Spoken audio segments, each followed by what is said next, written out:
সার্জারির আগে মানে আপনারা মানসিকভাবে প্রিপেয়ার করেন কি করে একজন পেশেন্টকে? যখন একটা পেশেন্ট না অজ্ঞান হয়ে সার্জনের হাতে সঁপে দেয়, এটা একটা ব্ল্যাঙ্ক চেক দেওয়ার চেয়েও বেশি।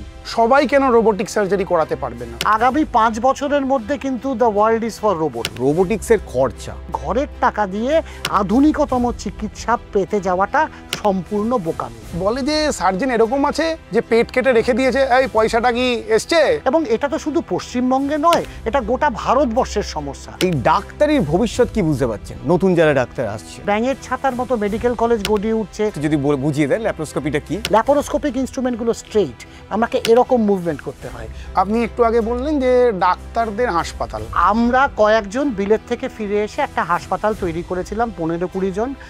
আউটডোরের টিকিট ছিল 25 টাকা। তো একটা হেলথ ইন্স্যুরেন্স নেওয়ার সময় আমাদের কোন কোন পয়েন্টসগুলো দেখে নেওয়া খুব গুরুত্বপূর্ণ? হেলথ ইন্স্যুরেন্সের IRDAI ওয়েবসাইটে ঢুকলে এই প্রত্যেকটা কথা লেখা রয়েছে। হেলথ মিনিস্টার আপনার সঙ্গে দেখা করতে এসেছে, আপনি তাড়াতাড়ি সার্জারি করে চলে যাবেন? না, আমি অন্তত যাব না। দক্ষিণ ভারতে ডাক্তারদের ডিএনএতে এমন কি থাকে যে বাঙালিদের অগাধ ভরসা, নাকি যেটা আমাদের পশ্চিমবঙ্গের ডাক্তারদের মধ্যে নেই? অ্যাপোলো, নারায়ণা, মণিপাল তো কলকাতায় এতগুলো হাসপাতাল কিনছে, লোকে তো দক্ষিণ ভারতে এদের কাছেই যায়। মাঝে মাঝে শোনা যায় যে ডাক্তারবাবুরা অনেক কিছু অপারেশন করতে গিয়ে ভুলে রেখে এসেছেন পেটের মধ্যে। এই না।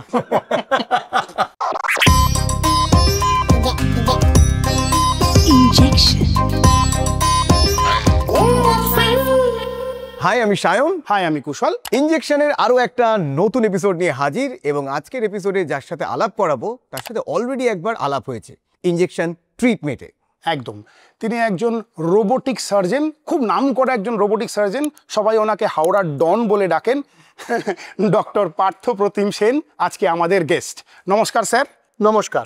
প্রথমতই আপনাকে অনেক ধন্যবাদ যে আপনার ওই এপিসোডটার মাধ্যমে মানুষ এত সহজে রোবোটিক্স বিষয়টা বুঝতে পেরেছে।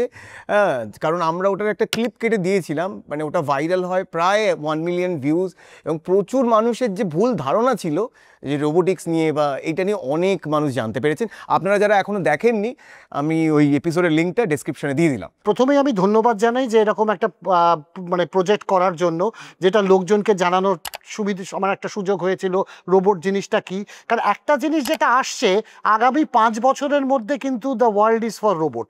সার্জারিতে মিনিমালি ইনভেসিভ সার্জারি, যেটা চলতি কথায় মাইক্রো সার্জারি বলি, আস্তে আস্তে ওটাই আর কি রোবোটিক সার্জারিতে পরিণত হয়ে যাচ্ছে। তার কারণ রোবট তো আর কিছুই নয়, এটা মাইক্রো সার্জারি বা ল্যাপারোস্কোপিক সার্জারিরই একটা সেফার একটা সিস্টেম আর কি। কাজে একই জিনিস আর একটু বেটার কোয়ালিটিতে আসছে, উন্নততর ল্যাপারোস্কোপিক সার্জারি যদি বলতে চাই আমরা। তো ডাক্তারবাবু, এই ডাক্তারির ভবিষ্যৎ কি বুঝতে পারছেন নতুন যারা ডাক্তার আসছে? জনসংখ্যা তো বাড়বেই, বা একই যদি থাকে, লোকে অসুস্থ হবেই, অসুস্থ হলে ডাক্তারের প্রয়োজন হবেই।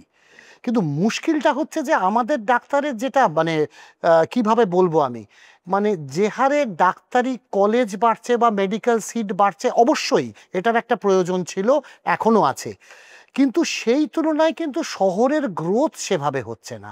এবং যেটা আমরা লক্ষ্য করে দেখছি, যত নাম্বার অফ ডাক্তারই বেরোন না কেন, তারা সবাই এসে একটা রাজ্যের বড় শহরগুলোতে এসেই আস্তানা গাড়ছেন।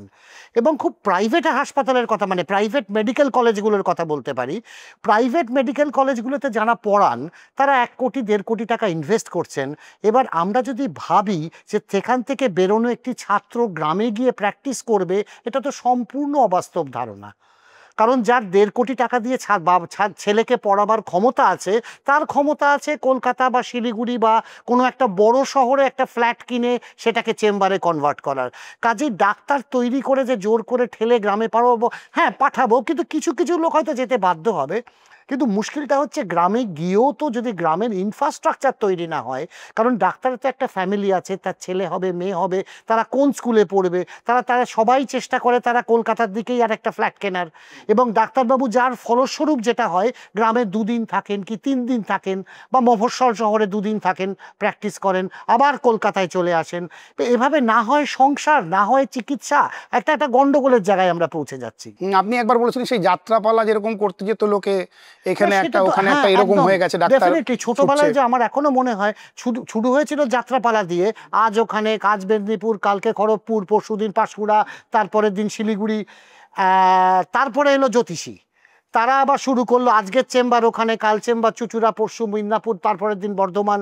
এখন তো মোটামুটি ডাক্তারদের কিন্তু মানে সে জায়গায় গেছেন, কিন্তু ডাক্তারিতে তো রোজ মাসে এক চেম্বার করলে হয় না, তাদের তো প্র্যাকটিসটা একই পাড়ায় সীমাবদ্ধ।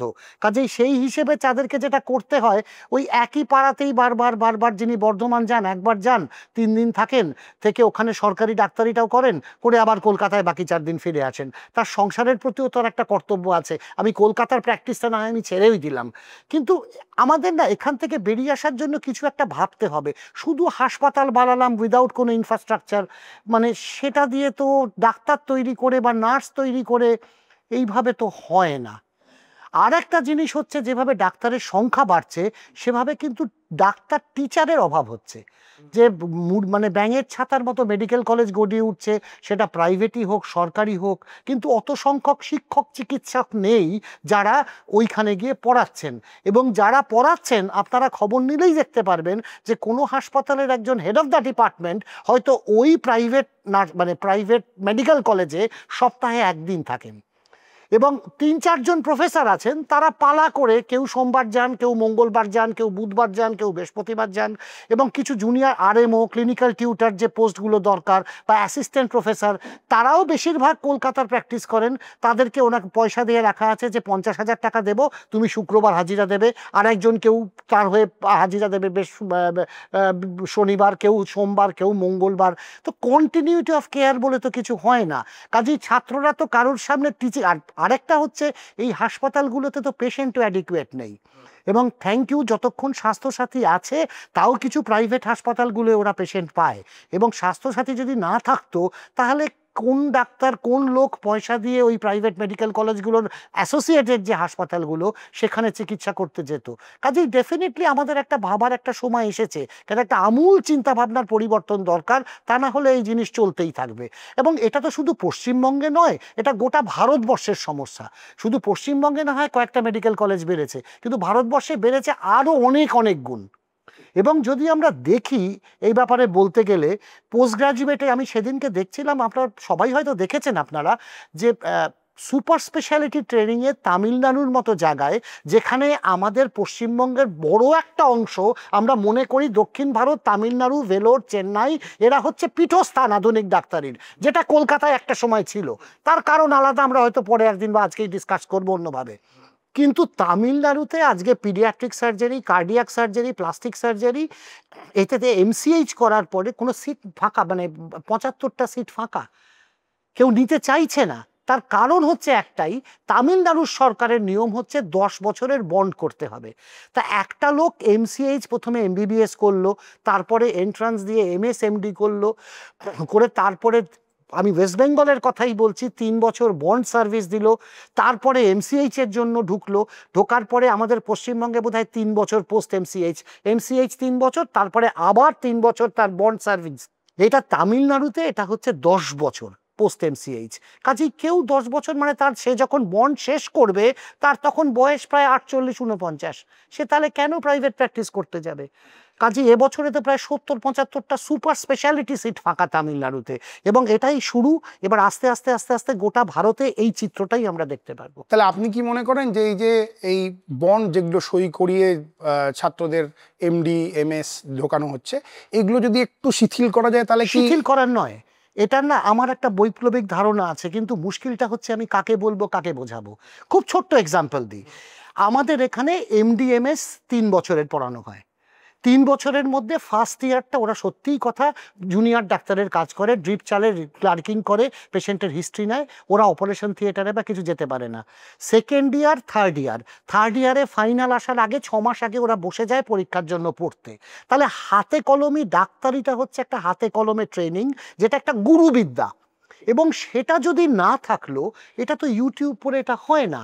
কাজে একটা ট্রেনিংয়ের তার প্রথম 1 বছর চলে গেল ব্লাড টানতে আর কি করে এটা শিখতে, সেকেন্ড বছরটা একটু অপারেশন থিয়েটারে গেল, থার্ড ইয়ারের কিছু মাস করলো, আর তারপরে তো সে পড়তে বসে গেল। আর অপারেশন ব্যাপারটা, you need a supervise training.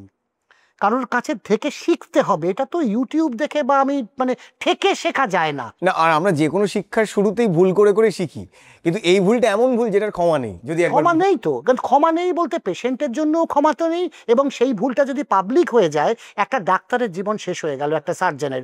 আমি সব সময় বলি একটা কেটারিং এর লোক মালিক আর একটা সার্জনের জীবন একটা অপমানের ওপরই, মানে একটা মানে বদনামের ওপরেই নির্ভর করে। তার যদি কেউ বলে যে এই কেটারিংয়ে খাওয়ার পরে পেটের গন্ডগোল হয়েছিল, এত লোক অসুস্থ হয়েছিল, ওর ব্যবসা একেবারে চৌপাট। একটা সার্জনেরও যদি একবার দুবার এরকম জিনিস চড়তে থাকে যে কোনো ভুল ডিসিশন বা কোনো ভুল সিদ্ধান্তের জন্য অতটা রুগীর মানে রেজাল্ট অতটা ভালো হয়নি বা গন্ডগোল হয়েছে, সেই সার্জনেরও কিন্তু ক্যারিয়ার শেষ হয়ে গেল। কাজেই শুধু পেশেন্টের জন্যও নয়, ওই ডাক্তারের জন্য এটা কিন্তু খুব জরুরি। যেটা বলছিলাম, এই 3 বছর এমডিএমএস তো যেভাবে হলো, তারপরে 3 বছর বন্ড করতে হচ্ছে। এই বন্ডে ওদেরকে দিয়ে দেওয়া হয় যে কোনো একটা হাসপাতালে বা সেখানে ট্রেনিংয়ের জন্য। টোটাল 6 বছর গেল, সরকারকে তো এই 6 বছরের জন্য স্টাইপেন্ড দিতে হচ্ছে। আমার কাছে যেটা ধারণা ছিল যে আমি বলছি এই 6 বছরের মধ্যে এই ট্রেনিংটাকে 5 বছর করে দাও। এমডিএমএস 5 বছর বাদে পরীক্ষা দেবে। 5 বছর বাদে যদি পরীক্ষা দেয়, তাহলে 5 বছর সে একটা টিচিং হাসপাতালে, একটা সুপার স্পেশালিটি সেন্টারে সে কাজ করার অভিজ্ঞতা পেল। অনেক পেশেন্ট দেখতে পারলো, অনেক পেশেন্ট অপারেশন করতে পারলো, অনেক পেশেন্ট অ্যাসিস্ট করতে পারলো, অনেক ডাক্তারের ভুল থেকে শিখতে পারলো যে না এটা করলে ভুল হচ্ছে, আমাদের এটা। 3 বছর is too short a time. এবং 5 বছরের পরে আমরা তাকে যদি এমডিএমএস পাস করার পরে ওদের 1 বছরের জন্য রেসিডেন্সি প্রোগ্রাম দিই, যেটা বন্ড সার্ভিস, আলটিমেটলি কিন্তু ছেলেটি 6 বছরই দিল, এবং সে 6 বছরেই সরকারের 6 বছরেই টাকাই গেল, কিন্তু এই 5 বছর অন্তত একটা সুপারভাইজড চিকিৎসার মধ্যে দিয়ে গেল, একটা মানে শিক্ষার মধ্যে দিয়ে গেল। এখানে 3 বছর হচ্ছে সুপারভাইজড, বাকি 3 বছর কমপ্লিটলি আনসুপারভাইজড। সে জেলা হাসপাতালে গিয়ে কি করছে না করছে কেউ জানে না। সে কাজেই এই ট্রেনিংটাই তো আমূল পরিবর্তন আনার দরকার। এই 6 বছরই থাক না এমডিএমএস এর পরে, কিন্তু 3টা না করে 5+1 করুক, 3+3 না করে। সরকারের খরচাও বাড়বে না। হ্যাঁ, একটাই জিনিস হচ্ছে হয়তো পেরিফেরাল হাসপাতালের জন্য লোক পাওয়া যাবে না, কিন্তু সেটা হচ্ছে সরকারের তো রিক্রুটমেন্টও এখন বোধহয় সেরকমভাবে হয় না, যে কারণে এদেরকে দিয়ে, এবং এদের মধ্যে অনেকের মধ্যেই আমি শুনি অনেক ফ্রাস্ট্রেশন থাকে যে এরা বলে যে আমি সার্জারি করলাম কিন্তু আমাকে অন্য জেনারেল ওয়ার্ডে দিয়ে দিয়েছে যখন ডিস্ট্রিক্ট হাসপাতালে পোস্টিং হচ্ছে। কাজে এগুলোও থাকে, কিন্তু মানে এই একটা মানে একটা একটা একটা সমস্যা আর কি। সমাধান আছে, এটা আমার মতে এই সমাধানটা যথেষ্ট সমাধান, মানে মানে মানে ভালো সমাধান, যেটা সে 3 বছরের জায়গায় 5 বছর একটা টিচিং হাসপাতালে শিখলো কাজ, 1 বছর সে নিজের মতো ইউজ করলো, করে সে 6 বছর বাদে বেরিয়ে গেল। একই তো লাভ হলো, একই তো ক্ষতি, কিছু হলো না। কিন্তু এখন তো দেখতে পাচ্ছি, আগে আমরা জানতাম যে এমবিবিএস, শুধু এমবিবিএস সেও সার্জারি করতো, একটা সময় ছিল না, তা কিন্তু তারপরে করা আবার যায় না বলে নয়, কারণ bachelor of medicine, bachelor of surgery degree দিচ্ছে ইউনিভার্সিটি, কাজেই ব্যাচেলর অফ সার্জারি দিলে কেন করতে পারবে না? এইগুলো আমার ধারণা হয়েছে কিছুটা হচ্ছে পারসেপশন লোকের, যে আমরা এমবিবিএস এর কাছে যাব না। আর একটা জিনিস আমি বলি, সব সময় না ডিগ্রি থাকলেই ভালো ডাক্তার তা কিন্তু। এটাই আমি আসছিলাম এক্ষুনি, যে আগে একটা এমবিবিএসও সার্জারি করতো, তারপরে এমএস এলো, এমএস সার্জারি করতো, এখন এমএসও লোকে দেখছে না, খুঁজছে এমসিএইচ। মানে যতটা বেশি ডিগ্রি লোকে ভাবছে এ ততটাই ভালো সার্জন। আমি প্রচুর সার্জনকে জানি যার ডিগ্রি অনেক কম, কিন্তু তার প্র্যাকটিস, তার লোকের ব্যবহার, তাকে ভগবান বলে লোকে পুজো করে। আবার অনেক সার্জন জানি অসংখ্য ভালো ডিগ্রি থাকা সত্ত্বেও তাদের কাজকর্ম ভালো নয়। কিভাবে বুঝতে হয়? আমরা তো ওরমভাবে সামনে থেকে সাক্ষী পাই না। এবার যদি ভালো কাজ হতো, ডেফিনেটলি তাদেরকে ঘিরে পেশেন্টের মানে একটা দল সব সময়ই থাকতো, মানে তাদের অ্যাপয়েন্টমেন্ট পাওয়া থেকে শুরু করে এটা তো সব সময়ই থাকতো।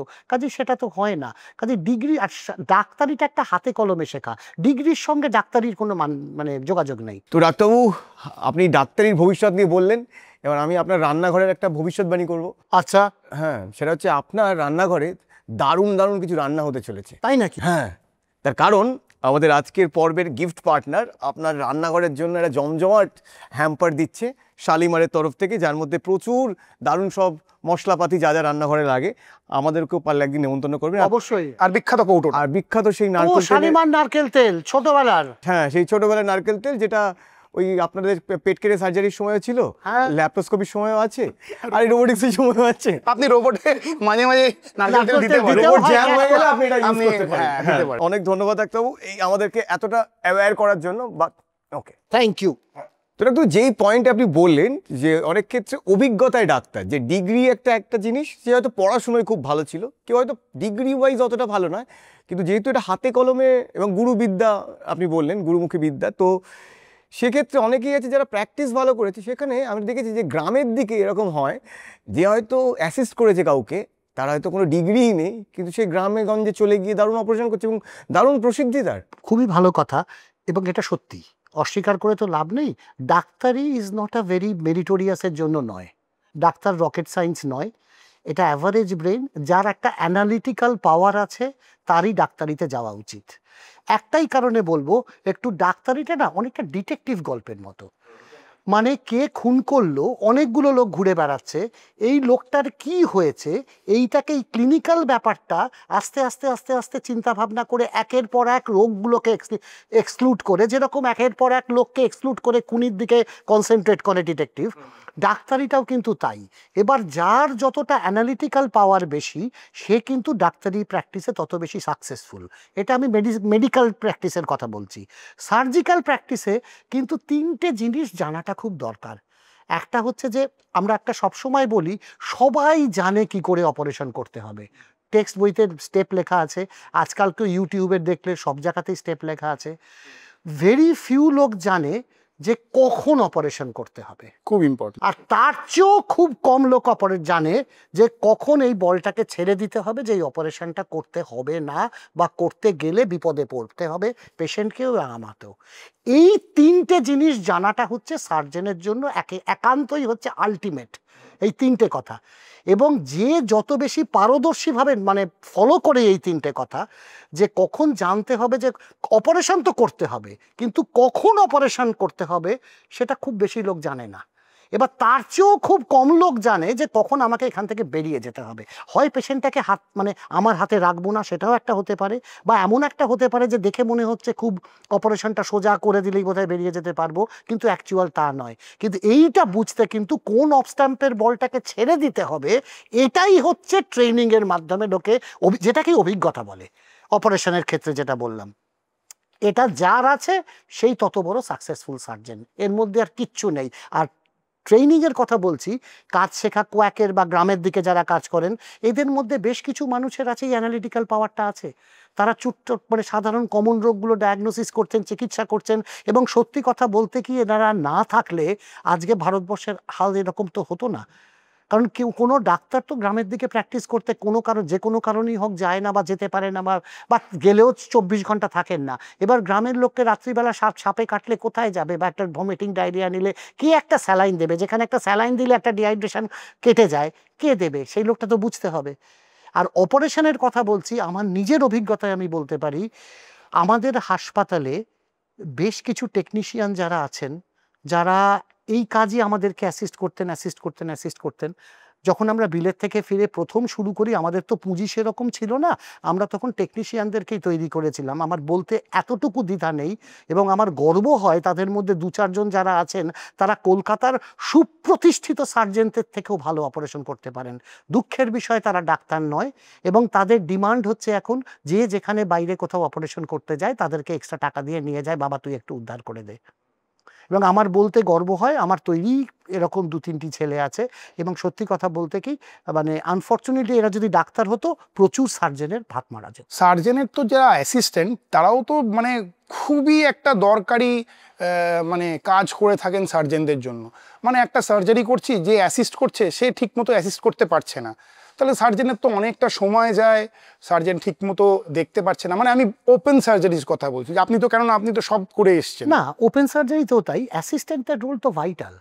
মানে অ্যাসিস্ট্যান্টের রোল শুধু ভাইটাল নয়, সার্জেনকে সে গাইডও করবে।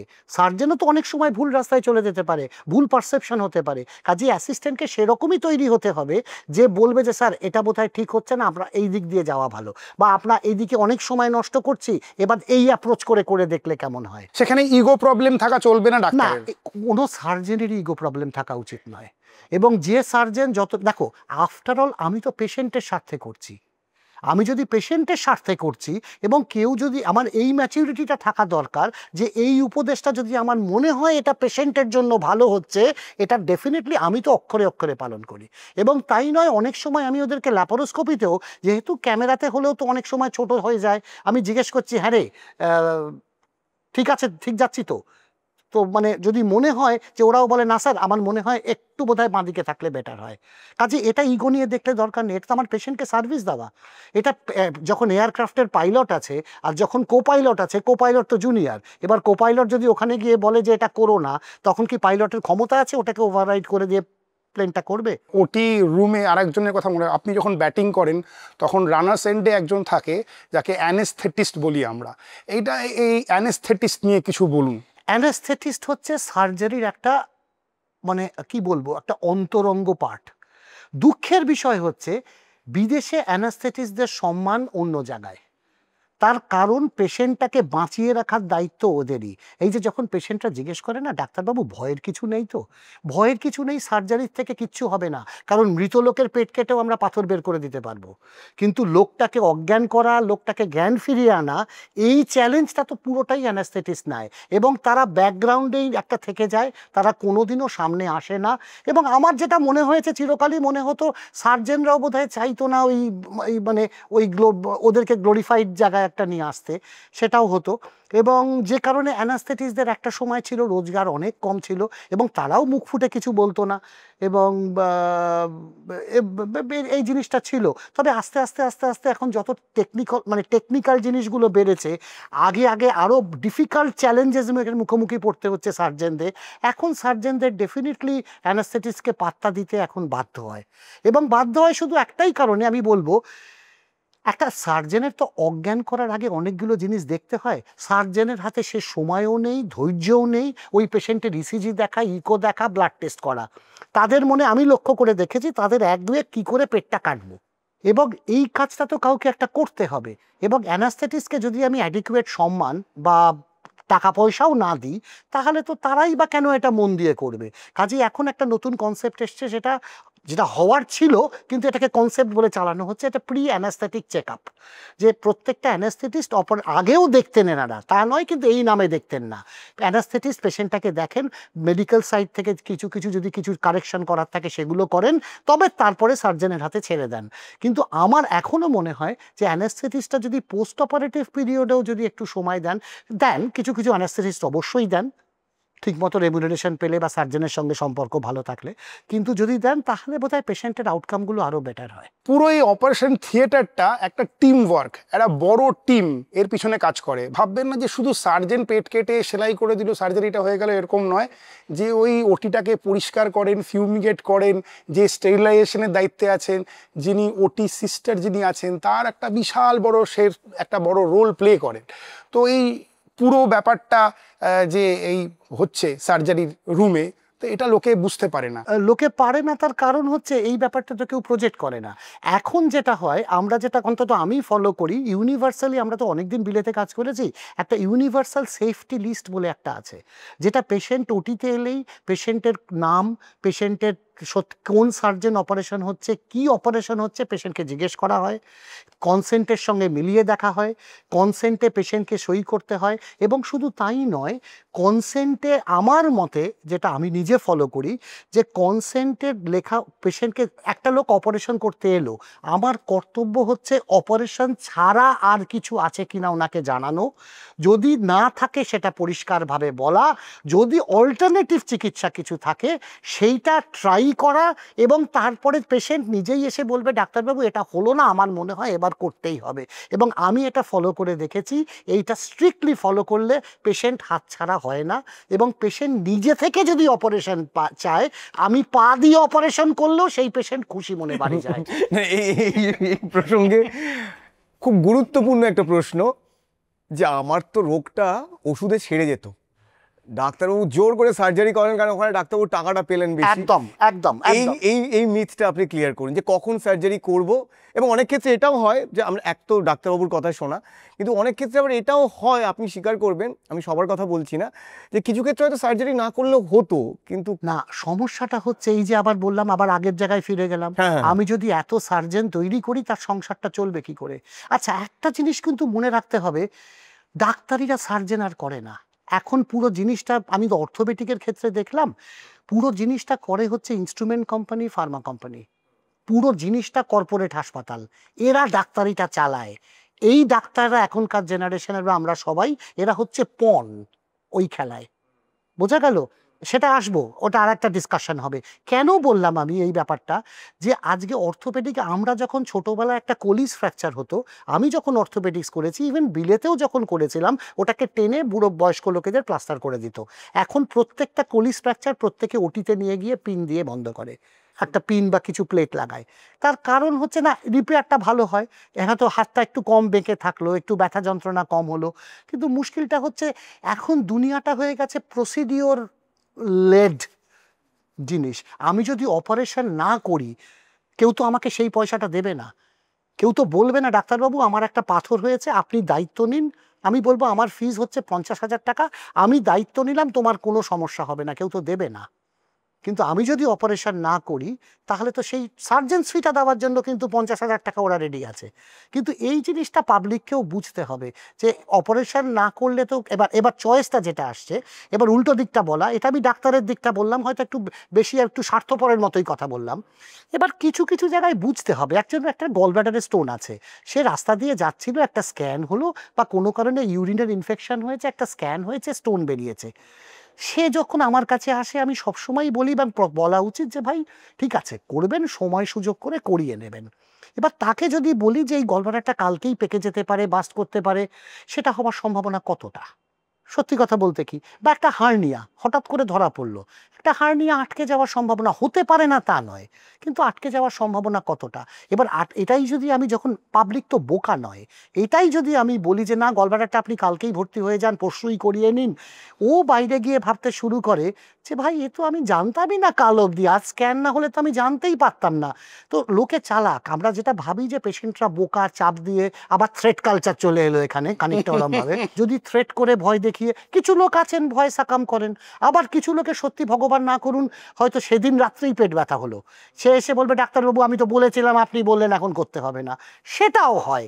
কাজেই ডাক্তারিটা না কখনো সোজা একটা ব্যাপার নয়, স্ট্রেইট লাইন নয়, এটা কখনো কখনো মানে আমাদেরকে ডিভিয়েট করতে হয় এদিক ওদিক। আচ্ছা, আপনি কনসেন্টের কথা বলছিলেন, এরকম ধরুন এরকম কোনো পেশেন্ট আপনার কাছে এসছে, সব কনসেন্ট দিয়েছে, দিয়ে আবার আপনি ওটি টেবিলে শুয়েছেন, ওটি টেবিলে শোয়ার পরে বলছেন আমি আর কনসেন্ট আমি উইথড্র করছি, আমি এখান থেকে উঠে পালাম। আমার এক পেশেন্ট ছিল, ভদ্রমহিলার, থাকতেন উনি উলুবেড়িয়ার দিকে, ওর দুই ছেলে, তারা বিরাট কন্ট্রাক্টর ঝাড়খণ্ডের, বাঙালি কিন্তু ওরা ঝাড়খণ্ডের ডোমিসাইল্ড, মা বাংলা ছেড়ে যাবেন না।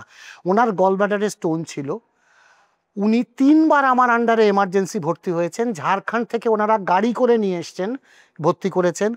একবার ওটিতে যাননি, বললেন যাব না, বছরখানেক বাদে আবার এলেন, আসার পরে ওটি টেবিলে গেলেন, ওটি টেবিলে উঠে এমন কান্নাকাটি শুরু করলেন, আমি বললাম না। আচ্ছা আরেকটা জিনিস হচ্ছে, রুগী যদি না চায় কখনো অপারেশন করতে নেই। এবং একটা ভালো সার্জনের আবার একটা দিক হচ্ছে, সে কারণ জমি তৈরি না হলে চাষ হয় না, এবং আমাদের ক্ষেত্রে জমিটা হচ্ছে রুগী হিমসেলফ অর হারসেলফ।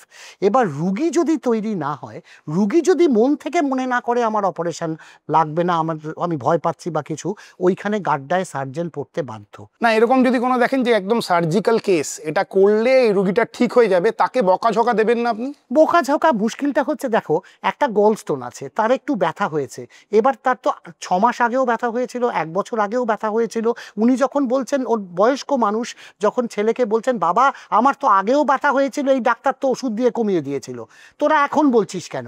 তো সেকেন্ড টাইম যখন এলেন, ওটি টেবিল থেকে উনি এমন কান্নাকাটি শুরু করলেন, আমরা নামিয়ে দিই। থার্ড টাইম যখন ভদ্রমহিলা, তারও 2 বছর বাদে এলেন, তখন স্টোন বেরিয়ে গিয়ে জন্ডিস হয়েছে। তখন যখন ওনার কষ্টটা বেরিয়েছে, তখন এসে বললেন বাবা এবার আমাকে বাঁচাও। আমি আর করব না বাবা, তোমাকে আমি কথা দিচ্ছি। তখন ছেলেমেয়েরাও দেখো, শিক্ষিত ফ্যামিলি যেটা হয় সবাই বোঝে, শিক্ষিত অশিক্ষিত নয়। ওনারাও বলেন ডাক্তারবাবু কি বলবো, মা না রাজি হলে তো আলাম। এক্স্যাক্টলি। সার্জারির কথা বললে সবাই ভয় পায়, মোটামুটি 99% পেশেন্ট ভয় পায়। হ্যাঁ, তো এই যে সার্জারির আগে মানে আপনারা মানসিকভাবে প্রিপেয়ার করেন কি করে একজন পেশেন্টকে? মানসিকভাবে দেখো, সত্যি কথা, আমি যে ভয়ের কথাটা বললে না, ভয়টা দুরকম ভয়। পেশেন্টের দিক থেকে একটা খরচার ভয়, আর একটা অপারেশন করতে গেলে কিছু হয়ে যাবে তার একটা ভয়। আর আমি বলবো সার্জেন হিসেবে, সার্জেনও ভয় পায়। এবং আমার মতে সার্জেন যদি এই ভয়টা না থাকে যে কিভাবে সেফলি আমি এখান থেকে বেরোতে পারবো, তাহলে তার বোধহয় সার্জেন অপারেশন না করাই ভালো। ডেয়ার ডেভিড লোকের জন্য কিন্তু সার্জারি নয়। কিন্তু ভয় পেলে আপনার হাত ফাত যদি কেঁপে যায়? হাত কাঁপার ভয় নয়, আমার ভয়টা হচ্ছে আমি কিভাবে পেশেন্টকে হার্ম না করে ওখান থেকে বেরিয়ে যেতে পারবো। একটা জিনিস আমি খুব কথা বলি না, এটা আমি পেশেন্টদেরও বলি, আমি জানি না বলাটা ঠিক হবে কিনা। যখন একটা পেশেন্ট না অজ্ঞান হয়ে সার্জেনের হাতে সঁপে দেয়, এটা একটা ব্ল্যাঙ্ক চেক দেওয়ার চেয়েও বেশি। আমি ওর থেকে কত টাকা পাবো সার্জেন্স ফি? 5 লাখ, 10 লাখ, 1 কোটি। কিন্তু যে লোকটা অজ্ঞান হয়ে আমার সামনে সঁপে দিল, ওর তো পালিয়ে যাওয়ার আর জায়গা রইল না। কাজেই যা করব, এই বিশ্বাসটা যদি ওর আমার উপরে না থাকে, সেই অপারেশন কোনোদিনও সাকসেসফুল হবে না। এবং এই বিশ্বাসটা অর্জন করতে গেলে সার্জেনকে যেটা করতে হয়, সেটাই হচ্ছে ভয় কাটাবার আসল উপায়।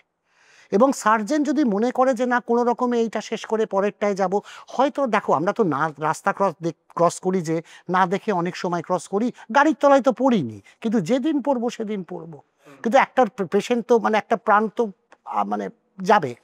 কাজে এই জিনিসটা খুব দরকার যে সার্জেনের এই যদি মানসিকতা না থাকে যে যে রুগীটা আমার কাছে অজ্ঞান হয়ে পড়ে রয়েছে, তার প্রতি আমার কর্তব্য হচ্ছে তোমার মানে 200 গুণ বেশি দেন দুটো পেশেন্ট যারা পরে ওয়েট করছে অপারেশনের জন্য, বা 10টা পেশেন্ট আউটডোরে ওয়েট করছে চেম্বারে। তারা আসবে কি আসবে না তো কোনো গ্যারান্টি নেই আমাকে দেখিয়ে, কিন্তু এ তো বিশ্বাস করে চলে এসছে। মানে ধরুন হেলথ মিনিস্টার আপনার সঙ্গে দেখা করতে এসছে, আপনি তাড়াতাড়ি সার্জারি করে চলে যাবেন? না, আমি অন্তত যাব না। আর আমি তো প্রাইভেটে কাজ করি, কাজেই আপনি বলতে পারো, তুমি বলতে পারো হাসপাতালের মালিক যদি আসে। আচ্ছা। কিন্তু হাসপাতালের মালিকেরা কর্পোরেট, তো কর্পোরেটরা আরো চালাক। ওরা জানে যে এখান থেকে পয়সা আসবে, ওরা ঘাটায় না। কিন্তু একটা গল্প আছে এই সার্জেনের ব্যাপারে। সার্জেনের গল্প আছে, মানে লোকে তো মানে ডাক্তারকে বিভিন্ন রকম ভাবে কি বলো ছেড়ে দিই। তো বলে যে সার্জেন এরকম আছে যে পেট কেটে রেখে দিয়েছে, এই পয়সাটা কি এসছে, জমা পড়েছে, পড়েনি জমা, তাহলে পেট কাটাই থাকবে, সেলাই করবো না। কখনো এরকম হয়? এই জিনিস আমি শুনেছি, অনেকে এসে পেশেন্টরা বলেছেন, কিন্তু আমি বিশ্বাস করিনি, কারণ বিশ্বাস করাটা একটু মুশকিল। মানে 3 দিন ধরে পেট কাটা পড়ে রয়েছে, তারপর মধ্যনস্য নাম হয়ে গেল। মধ্যাহ্নসে না, কিন্তু যেটা হয় যেটা মানে অনেকে বলে, কিন্তু মানে আবার আবার জোকিংলি আমিও লোককে বলি ঠাট্টা করেই, যে লোকে যদি এখন মুশকিলটা হচ্ছে কি, লোকে যখন এসে বলে না ডাক্তারবাবু একটু সস্তায় করে দিন, এখন মুশকিলটা হচ্ছে সস্তায়। আমি আবারও বললাম, এটা এখন কর্পোরেট ওয়ার্ল্ড, আর এখন আর ছোট ডাক্তারের নার্সিংহোম নেই। কর্পোরেট কেন হচ্ছে, বাড়ছে কেন? তার কারণ গভর্নমেন্ট কেন স্টক মার্কেটে প্রাইভেট হাসপাতালকে এনলিস্ট করতে দিচ্ছে। যেদিন থেকে স্টক মার্কেটে প্রাইভেট হাসপাতাল এনলিস্টেড হয়ে গেল, সেদিন থেকে তো হাসপাতাল বিকেম এ বিজনেস। আজকেই আমরা যদি বলি হাসপাতাল কেন ব্যবসা করছে, সেবি এদিকে হাসপাতালগুলোকে, মণিপাল, নারায়ণা সবার আইপিও বেরোচ্ছে, অ্যাপোলো সবার আইপিও বেরোচ্ছে, ইনভেস্টাররা টাকা ঢালছে। তারা কি টাকা ঢালছে সেবার জন্য নাকি? প্রত্যেকটা ইনভেস্টার, আমিও ব্যাংকে টাকা রাখি রিটার্ন পাওয়ার জন্য, প্রত্যেকটা ইনভেস্টার টাকা রাখছে অ্যাপোলোতে বা যে কোনো বড় হাসপাতালগুলোতে, ম্যাক্সে বলি, যাতে বলি, টাকা রাখার জন্য। এবং বেশিরভাগ ইনভেস্টার তো শুনি বাইরের থেকে। এই তো ট্যামাসেক শুনলাম, যারা সিঙ্গাপুর গভর্নমেন্টের ফান্ড, তারা মণিপালের ইনভেস্ট করছে, তো তারা তো ডেফিনেটলি চাইছে তারা রিটার্ন। কাজেই তুমি একদিকে গভর্নমেন্ট ওটাকে, হাসপাতালগুলোকে, কর্পোরেটগুলোকে অ্যালাউ করছে স্টক মার্কেটে এন্ট্রি নিতে, হ্যাঁ, এনলিস্ট করতে, তারপরে বলছে হেলথ একটা সেবা। এটা ডাইকোটমিটা তো চলতে পারে না। আপনি একটু আগে বললেন যে ডাক্তারদের হাসপাতাল, এখন দেখা যাচ্ছে যে আগে দেখা যেত বহু ডাক্তাররা 2-3 জন মিলে একটা হাসপাতাল বা নার্সিংহোম তৈরি করলো। এখন সেটা দেখা যায় না, এখন মেনলি কর্পোরেট হাউস, যারা বড় বড় কর্পোরেট হাউস, তারাই এই বিজনেসে এসছেন। তাহলে এই ডাক্তারদের তৈরি হওয়া নার্সিংহোম এত কমে গেছে কেন? কমে গেছে তার কারণ, এটার উদাহরণ আমি নিজেই দিতে পারি। হ্যাঁ, আমি ওই হিস্ট্রিটা। আমরা কয়েকজন বিলেত থেকে ফিরে এসে একটা হাসপাতাল তৈরি করেছিলাম, 15-20 জন। আউটডোরের টিকিট ছিল 25 টাকা, সেই আউটডোরের টিকিট ব্ল্যাক হতো 100 টাকায়, আমি নিজের চোখে দেখেছি। এবং লোকে মানে দূর দূরান্ত থেকে লোকে আসতো আমাদের হাসপাতালে চিকিৎসার জন্য। এবং যেটা হলো, আমরা যেটা দেখলাম যে সত্যি কথা বলতে কি আমার বলতে কোনো রকম দ্বিধা নেই, সৎভাবে প্র্যাকটিস করতে গেলে, ডাক্তারি করতে গেলে কোনো হাসপাতাল চালানো সম্ভব নয়। এটা আমি দায়িত্ব নিয়ে বলছি। দুটো কারণ, একটা হচ্ছে সরকারের বিধিনিষেধ এত এতে গেছে, 80, 90, 100টা লাইসেন্স নিতে হবে, তার এই করতে হবে, তার জন্য টাকা দিতে হবে, তার এখানে ফেল করলে, এবং টাকা দিতে হবে তো শুধু নয়, আবার তাকে ঘুষ দিতে হবে সেই টাকা দিয়ে লাইসেন্সগুলো করানো, মানে 180 থেকে 100টা লাইসেন্স দিতে হবে। এটা খারাপ নয়, আমি বলছি না ভুল, কারণ লোকে যা খুশি তাই করতো। কিন্তু আমাদের সিস্টেমের মধ্যে এই লাইসেন্সটা যে দেওয়া, স্মুথলি দেওয়া, সেটা তো নয়। তার জন্য পয়সা খাওয়ানো, কোথায় ভুল হচ্ছে, ভ্রান্তি হচ্ছে, একটা কন্ট্রোলের তো দরকার। কিন্তু কন্ট্রোল করতে গিয়ে যখন কন্ট্রোলটা ওভারটেক করে নেয় সব কিছু, তখন একটা সমস্যা হয়। এই জন্য আমাদের সমস্যা হয়নি লাইসেন্সের নিয়ে। আমাদের যে সমস্যা হলো, আমাদের যখন হাসপাতাল ওই দামে আমরা করছি, আস্তে আস্তে কলকাতাতে চোখের সামনে অ্যাপোলো থেকেও শুরু করে বড় বড় বড় বড় সমস্ত বড় বড় হাসপাতাল তৈরি হতে শুরু করলো। কলকাতায় তখন 2-3টে হাতে গোনা নার্সিংহোম বা বড় হাসপাতাল ছিল, যেগুলোকে লোকে নার্সিংহোমই বলতো 50-55 বছর ধরে। এবং যেটা হলো, এবার আস্তে আস্তে কি হলো, আমি দেখলাম 2000-এর মাঝে 5-10-এর পর থেকে লোকের ইকোনমি, হাতে টাকা আসতে শুরু করলো যেভাবেই হোক। এবং তারা তখন ওই ছোট নার্সিংহোমে, ছোট জায়গাতে, যদিও সার্ভিস ভালো, কিন্তু ওরা একটু ঝাঁ চকচকে জায়গা খুঁজছে। এবার কর্পোরেটরা যখন বাজারে আসতে শুরু করলো, তাদের ব্র্যান্ডিং, তাদের মার্কেটিং, সেইখানে গিয়ে আমরা যেন কোথায় হারিয়ে গেলাম। আরেকটা জিনিস যেটা হলো, সেটা হচ্ছে একটা রেফারেল ফি এর ব্যাপার এলো। এবং রেফারেল ফি বলতে যেটা গ্রামে গঞ্জের যারা কোয়াক, তারাও এখন বলছেন যে তারা যে এখানে গেলে কিছু টাকা পাওয়া যায়, আপনাদের থেকে তো কিছু টাকা পাওয়া যায় না, আমরা আনবো কেন? অ্যাম্বুলেন্স ড্রাইভার, এই কালচারগুলো আসতে শুরু করলো। এবং তখন যেটা বাধ্য হলাম, যে দেখলাম সৎ পথে, সত্যি কথা বলতে কি, সোজা রাস্তায় ট্রান্সপারেন্টলি হাসপাতাল চালানো খুব মুশকিল। এবং এককভাবে কর্পোরেটরা পারে, কারণ কর্পোরেটের তার ইনফ্রাস্ট্রাকচার আছে, তাদের 1000টা মানে মানে ফাইন্যান্সিয়াল অ্যাডভাইসার আছে, 1000টা তাদের লিগাল অ্যাডভাইসার আছে। যেটা হয়েছিল, আমরা কয়েকজন মিলে ডাক্তারিটাও করতাম, হাসপাতালটাও চালাতাম। পরে বুঝলাম যে এই জিনিসটা এভাবে হয় না। এবং সত্যি কথা বলতে কি, ইমোশন দিয়ে হাসপাতাল, আবেগ দিয়ে চলে না। আর একটা জিনিস আমি বলবো, আমাদের দেশের একটা অদ্ভুত নিয়ম, আমি হাসপাতালের জন্য লোন নিলেও হাসপাতালের জমি কিনবো, বাড়ি তৈরি করব, হাসপাতাল, রুগী ভর্তি হবে, তবে তো হাসপাতালের রোজগারটা আসবে। অথচ ব্যাংক থেকে লোন নিলে পরের মাস থেকেই আমাকে লোন শোধ করতে হচ্ছে। কাজেই 5-7 বছর যদি আমাকে লোন শোধ করতে হয়, যেখানে আমার হাসপাতালটাই তৈরি হয়নি, যেখানে আমার 1 পয়সাও রোজগার হয়নি, সেখানে একটা ছোট ডাক্তার হাসপাতালটা চালাবে কি করে? তাহলে আলটিমেটলি কিন্তু যা মানে এই ভোগান্তির ভোগ করতে হবে কিন্তু সাধারণ মানুষকেই। সাধারণ মানুষের তো যাওয়ার জায়গা নেই। দুটো জায়গা আছে, একটা সরকারি হাসপাতাল আর একটা প্রাইভেট, মানে কর্পোরেট হাসপাতাল। দুদিক থেকেই লুটে যাবো আমি। না, সাধারণ, দেখো সেটা নয়, সাধারণ মানুষ তো ট্যাক্স পেয়ার। আমি তো বলবো, আমার একটা পরিষ্কার নীতি আছে, যে হেলথ আর education should be borne by the government.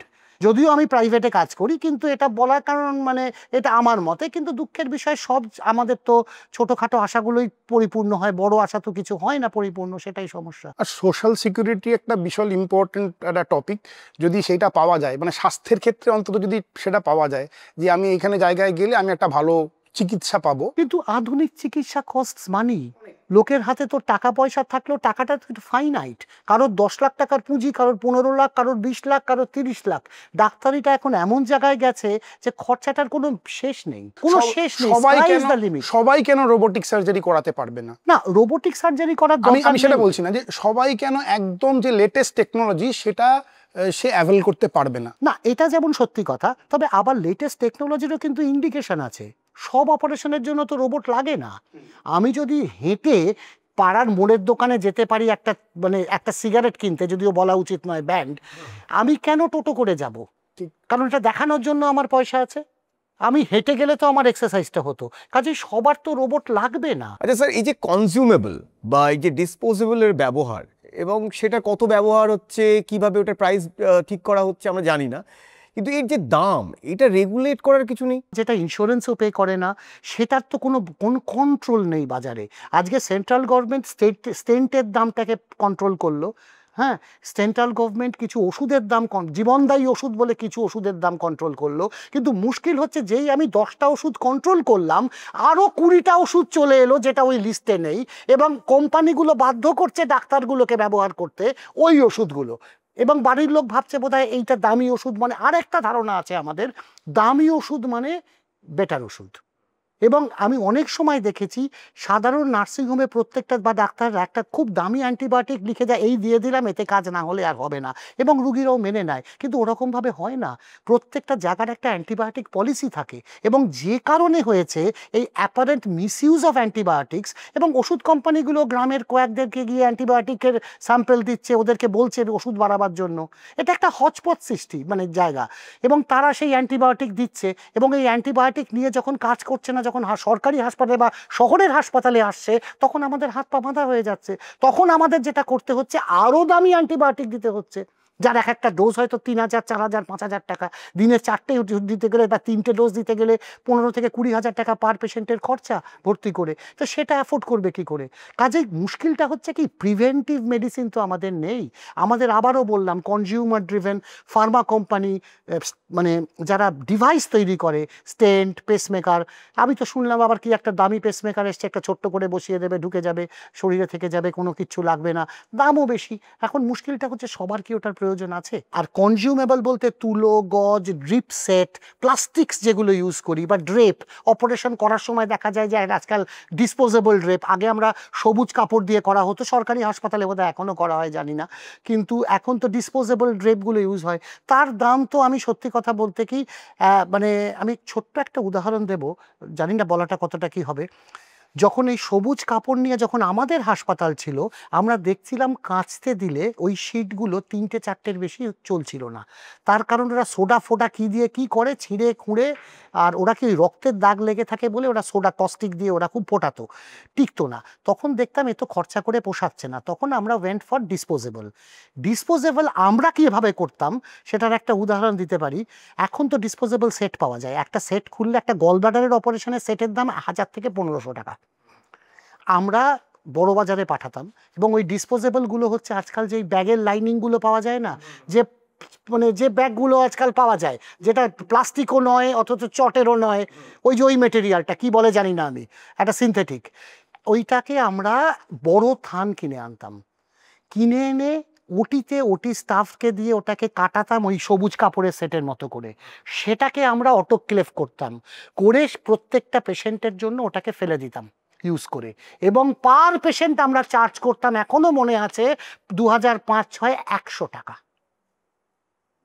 100 টাকা সেই ডিসপোজেবল এখন একটা অপারেশন করতে গিয়ে, আমি বলছি না এটা খুব মানে বুদ্ধিমানের কাজ করছি, ওটার কোনো ব্র্যান্ডিং নেই, কিছু নেই, কিন্তু এইটাই যখন আজকে কর্পোরেট হাসপাতালে যাচ্ছে 1000, মাইন্ড ইউ এটা কিন্তু এমআরপিতে বিক্রি হয়, এবং এমআরপি ঠিক করে হচ্ছে যে কোম্পানি ছাপ দিচ্ছে সে, এবার কর্পোরেট কি দামে কিনছে, কিনে কি এমআরপিতে কাকে দিচ্ছে, পেশেন্ট কি দাম দিচ্ছে, এর কিন্তু কোনো কন্ট্রোল নেই। এই যে কনজিউমেবলস, এই যে ডিসপোজেবলস আইটেমগুলো যখন ডাক্তাররা ইউজ করছে, নার্সরা ইউজ করছে, তাহলে আমি পাবো না কেন? আর একটা জিনিস, যে কতগুলো ইউজ করলো, আমি অ্যাজ আ পেশেন্ট পার্টি আমি বুঝবো কি করে যে হ্যাঁ, যে এই যে এতগুলো লিখে দিয়েছে যে এতগুলো ইউজ হয়েছে? এটা তো বোঝার কোনো উপায় নেই, কারণ পেশেন্ট পার্টি তো কোথাওই থাকছে না। আজকে যে গ্লাভস আমি ইউজ করছি, আজকে ডাক্তার আমি জানলাম, আমি একটা অপারেশনে 2টো গ্লাভস আমি ইউজ করলাম, আমার অ্যাসিস্ট্যান্ট, কিন্তু আরও যে এখন, আচ্ছা এর মধ্যে চলে এসছে আবার এই বড় বড় কর্পোরেটের এই খরচার, এই যে NABH অ্যাক্রেডিটেড, JCI অ্যাক্রেডিটেড, এটার মানে অ্যাক্রেডিটেশন পেলে সেফটি মার্জিনগুলো আরেকটু ইমপ্রুভ করে। এবার সেফটি মার্জিনে বলে দিয়েছে পেশেন্টকে ধরার আগে ক্লিনারও সে গ্লাভস পরে করবে। তাহলে এই গ্লাভসের খরচাটা কোথায়? আগে ছোটো নার্সিংহোমে তো এই গ্লাভসের খরচাটা ছিল না, ক্লিনার হাত ধুয়ে করতো, বা ধুতো কিনা জানি না, কিন্তু এই ইনফেকশন কন্ট্রোলের নাম করে, যেটা ভালো জিনিস, বিদেশেও করা হয়, কিন্তু মুশকিলটা হচ্ছে আমি বিলেতে কাজ করেছি, NHS এটা পাবলিক মানি, গভর্নমেন্ট বেয়ার করে, কিন্তু এখানে তো ইন্ডিভিজুয়াল পার্সনকে এটা বেয়ার করতে হচ্ছে। কাজে যেটা গ্লাভস, যে ঘর মুছছে তাকেও যদি গ্লাভস পরে তাকে করা উচিত আইডিয়ালি, বা যখন ক্যাথেটার ব্যাগটা খালি করছে তখন একটা স্টেরাইল গ্লাভস পরে ক্যাথেটারটা খালি করে গ্লাভসটা ফেলে দেওয়া উচিত, কিন্তু এই খরচাগুলো তো মানে আইডিয়াল সিচুয়েশনে লাগে, কিন্তু after all this are expensive. মানে সেফটি কম্প্রোমাইজ করতে গেলে খরচার প্রবলেম হয়ে যাচ্ছে, খরচা দেখতে গেলে সেফটি কম্প্রোমাইজ হচ্ছে। এটা তো সেফটির প্রশ্নেই আসি, যে মাঝে মাঝে শোনা যায় যে ডাক্তারবাবুরা অনেক কিছু অপারেশন করতে গিয়ে ভুলে রেখে এসেছেন পেটের মধ্যে। ও এই একটা কথা না, খুব ভালো কথা, এই যে কনসেন্টের কথা আমরা আগে বলছিলাম, আমি আবার নিয়ে আসি। আপনি কিছু ভুলেছেন কখনো? না ভুলিনি, কেন মানে গাড়ির ভুলিনি চাবি ভুলে এখনো গেছেন, গাড়ি পর্যন্ত। নিয়ে ফিরতে পারছেন না বাড়ি? এখনো বলিনি না, আমার ড্রাইভার আছে, ওইসব নিয়ে না। কারণ ওই সময়টাই অন্তত ফোন ধরা যায়, অপারেশনের সময় আমি ফোন ধরি না, কাজে ওই সময়টাই কলকাতায় চলতে ফিরতে যা সময় লাগে ওই সময়টুকুই কাজে দেয়। যাই হোক, আসছি হ্যাঁ। এটাতে। তো এই যে জিনিসটা না, এই কনসেন্ট ফর্মের কথা বলছিলাম, যে কোনো অল্টারনেটিভ চিকিৎসা আছে কিনা সেইটা ক্লিয়ারলি দেওয়া, অপারেশন না করলে কি হতে পারে সেটাও কনসেন্ট ফর্মে লেখা। কারণ রুগী বলতে পারে যে, যাতে পরে যে রুগীটা এটা ইনফর্মড কনসেন্ট, ও জানলো এই তোমার এই হয়েছে, যদি লাইফ সেভিং বা লিম্ব সেভিং না হয়, যে পা গ্যাংগ্রিন হয়ে গেছে বা একটা টিউমার বা কারোর পেটের ওপর দিয়ে বাস চলে গেছে, সে বলছে আমি অপারেশন করাবো না, বা এমনি ভালো হয়ে যাবো, ওষুধ দিয়ে করে দিন, সেটাকে বোঝানো, সেটা ছাড়া। কিন্তু অন্য জায়গাতেও ডাক্তারের মানে কর্তব্য হচ্ছে অল্টারনেটিভ কিছু আছে কি না, যদি না থাকে ক্লিয়ারলি সেটা বলা, যদি থাকে রুগীকে বলা আপনি সেটা নেবেন কি না, এবং রুগী যদি রাজি হয় সেটা অ্যালাউ করা।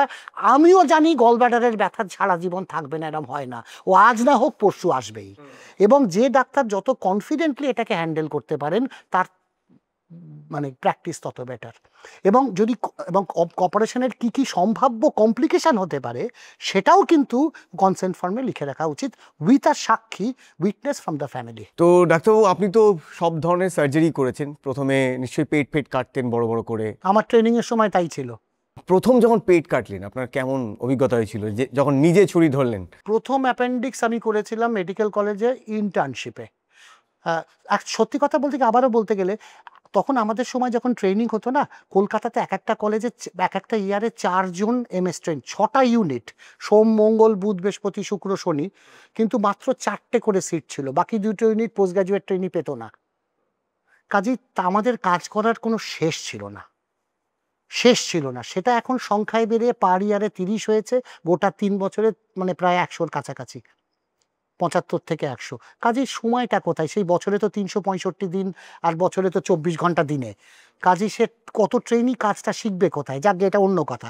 আমরা যখন প্রথম শিখলাম তখন আমার মনে আছে, আমার সিনিয়র দাদারা যারা পিজি পোস্ট গ্রাজুয়েট ট্রেনি ছিলেন, বা তারাই আমাদেরকে হাতে ধরে অ্যাপেন্ডিক্স শিখিয়েছিল, এবং আমাদের তখন একটা কর্তব্যই ছিল যে ইন্টার্নশিপে অন্তত একটা অ্যাপেন্ডিক্স করতে হবে, সার্জারিতে যখন ইন্টার্নশিপ করছি। কাজেই এটা একটা ছিল। তো সেটা করে তো ডেফিনেটলি খুব এক্সাইটেড লেগেছিল, নিজেকে মনে হয়েছিল তখন কাটতে হতো দুনিয়া। তখন অ্যাপেন্ডিক্স ছোট কাটা, যাই হোক, আস্তে আস্তে যখন আমরা MS করি, তখন যে জিনিসটা ছিল, আমরা খুব লাকি যে আমরা যে ডাক্তারবাবুর কাছে ছিলাম তখনও কলকাতার না চিকিৎসার একটা মান এখনো হয়তো আছে, লোকে মানে না, কিন্তু তখন লোকে মানতো। এবং তারা প্রত্যেকেই স্টলওয়ার্ড, যারা অল ইন্ডিয়া তখন মানে আমাদের কি বলবো সার্জিক্যাল অ্যাসোসিয়েশনের প্রেসিডেন্ট তখন হতেন, নামগুলো আমি করছি না। এবং তারা সত্যি কথা বলতে কি, তারা শেখাতেন বলতে তারা কিন্তু 5-6 ঘন্টা হাসপাতালে থাকতেন। এবং এফেক্টিভনেসটা আমি বলি, তারা ওর মধ্যে ছাত্রও পড়াতেন, পোস্ট গ্রাজুয়েট ট্রেনিংও করতেন, আমাদের হাতে ধরে বা দূর থেকে অবজার্ভও করতেন, করে 9টার থেকে 4টি 2টোর 2:30টার মধ্যে শেষ করে তারা বাইরে চেম্বারে প্র্যাকটিসও করতেন। তখন তারা প্র্যাকটিসিংও ছিলেন। তারা তখন স্টলওয়ার্ড, কলকাতার সবাই তখন মানে নাম শুনবে। তো তখন ডেফিনেটলি তখন আমাদের স্যারেরা কীভাবে বলতেন, পেটটা খোল, আমি আসছি, এসে করব। তখন আমাদের মনে হতো স্যার আসার আগেই আমাকে অপারেশনটা শেষ করে দিতে হবে, এবং স্যাররা হয়তো এটাকে ইন্ডালজও করতেন। তবে এইটুকু বিশ্বাস আমার ওপরে ছিল, আমাদের ওপরে। তখন আমাদের এটাও ছিল, কারণ যেভাবে বকতেন বা যা করতেন, যে শাসন করতেন, সেটা আজকালকার থেকে ভাবা সম্ভবই নয়। মানে রীতিমতো হাতে মারা ইনস্ট্রুমেন্ট দিয়ে সেই জিনিসগুলো এখন করতে তো এখন তো মানে অ্যাবিউজের যাবে। তো তখনও আমাদের ইচ্ছে ছিল, মানে এটা ছিল যত তাড়াতাড়ি সম্ভব অপারেশনটা করে দেওয়া। এবং স্যারও যেটা করতেন, 10 মিনিটে না এসে উনি আসতেন 20 মিনিট বাদে, এসে বলতেন আবাহ দেখা, ও সব তো করেই ফেলেছিস। এটা আমি MS ট্রেনিং পিরিয়ডের কথা বলছি, যদিও কিন্তু সুপারভাইজ ছিলেন। সুপারভাইজ কে করতো? যিনি হচ্ছেন একজন মানে তিনি প্রফেসর নয়, কিন্তু অ্যাসিস্ট্যান্ট প্রফেসর আমাকে অ্যাসিস্ট করছে, ওকেও বলা আছে ওকে ছেড়ে দে, ওকে করতে দে। উনি উল্টো দিকে দাঁড়িয়ে আছেন, গাড্ডায় পড়লে হেল্প করবে, কিন্তু প্রফেসর যে আছে সে এসে করার কথা। তো এইভাবে আমরা একটু এইভাবে শিখেছি। তো এরপরে যখন ল্যাপারোস্কোপি এলো, রাইট, এবার বলছি, তারপর এলো ল্যাপ্রোস্কোপি। ল্যাপারোস্কোপির সম্বন্ধে বলতে গেলে আমি এখনো আগে একটু সহজে বলে একটু যদি বুঝিয়ে দেন ল্যাপ্রোস্কোপিটা কি। ল্যাপারোস্কোপি কিছুই না, যেটাকে মাইক্রোসার্জারি বলে। কি আর মাইক্রোসার্জারি যে কোনো একটা একটা আধারের ভেতরে হয়, যেটা বুকের ভেতরে হয়, পেটের ভেতরে হয়, চোখের ভেতরে হয় ক্যাটারাক্ট, পেটের ভেতরে গলব্লাডার হার্নিয়া, যে কোনো ক্যান্সার অপারেশন, যে কোনো হিস্টেরেক্টমি, এভরিথিং। সেটা পেটে আগে পেট কেটে করতাম, এখন আমরা পেট ফুটো করে করছি। এবার যখন 93 সালে আমরা শুরু করি প্রথম ল্যাপারোস্কোপি কলকাতায়, আমার মাস্টারমশাই তখন ছিলেন বা এখনও আছেন, যাই হোক, তো উনি নিজে জার্মানিতে গিয়ে 1 মাস 1.5 মাস থেকে ট্রেনিং করে যন্ত্রপাতি নিয়ে এসে শুরু করলেন। তখন ছোট্ট টিভি, ব্ল্যাক মানে ওই বাক্স টিভি, এরকম স্লিক 4K টোরকে তো নেই, এইচডি টেইচডি নেই, তাতে তখন করা, এবং 4টে ইনস্ট্রুমেন্ট, সেটাকে কি করে যত্ন করে করে করে করে করতে হবে, করে তখন লোকের পায়ে ধরতে হতো গলব্লাডার করার জন্য। লোকে বলতো না না না না, আমরা অপারেশন করাবো না, নতুন টেকনিক। ছেড়ে দেবে, কিছু কিছু কিছু পাথর ছেড়ে দিয়ে আসবে। এক্স্যাক্টলি। এবং তখন একটা যেটা আমি ফেস করতাম, যারা ওপেন করতেন, তখন তো বেশিরভাগ ওপেন করতেন, তারা তখন বলতেন যে না না, নতুন অপারেশন করলে পাথর ছেড়ে আসার সম্ভাবনা বেশি। কিন্তু অ্যাকচুয়ালি ব্যাপারটা তা নয়। ওপেন আর ল্যাপারোস্কোপির তফাৎটা কিন্তু কিচ্ছু নয়, সেটা হচ্ছে ভেতরটা হুবহু এক, হুবহু এক। সে যে অপারেশনই হোক, হার্নিয়া হোক, বলে হিস্টেরেক্টমি হোক, গল ব্লাডার হোক, যে কোনো একটা হুবহু এক। খালি পেটটা, অ্যাক্সেসটা পেটটা বড় করে কেটে হাত পা ঢুকিয়ে সব ঠেলে করা, আর ল্যাপারোস্কোপিতে ফুটো করে। কিন্তু নাড়ি ভুড়োকে আমি ঠেলবো কি করে? সেখানে কার্বন ডাইঅক্সাইড দিয়ে পেটটাকে ফুলিয়ে নেওয়া, যাতে নাড়ি ভুড়িগুলো তলায় চলে যায়, আমরা যাতে ওই অঙ্গটাকে ওপরে তুলে নিয়ে কাজ করতে পারি। ভেতরটা হুবহু এক। তারপর ল্যাপারোস্কোপি আস্তে আস্তে যখন হলো, তখন আমরা 93 সালে আমি ভাবলাম যে এদের দ্বারা কিছু হবে না, বাঙালি এই পেট কেটেই করবে। তখন যাই হোক, সুযোগ এলো, আমি বিলেত চলে যাই।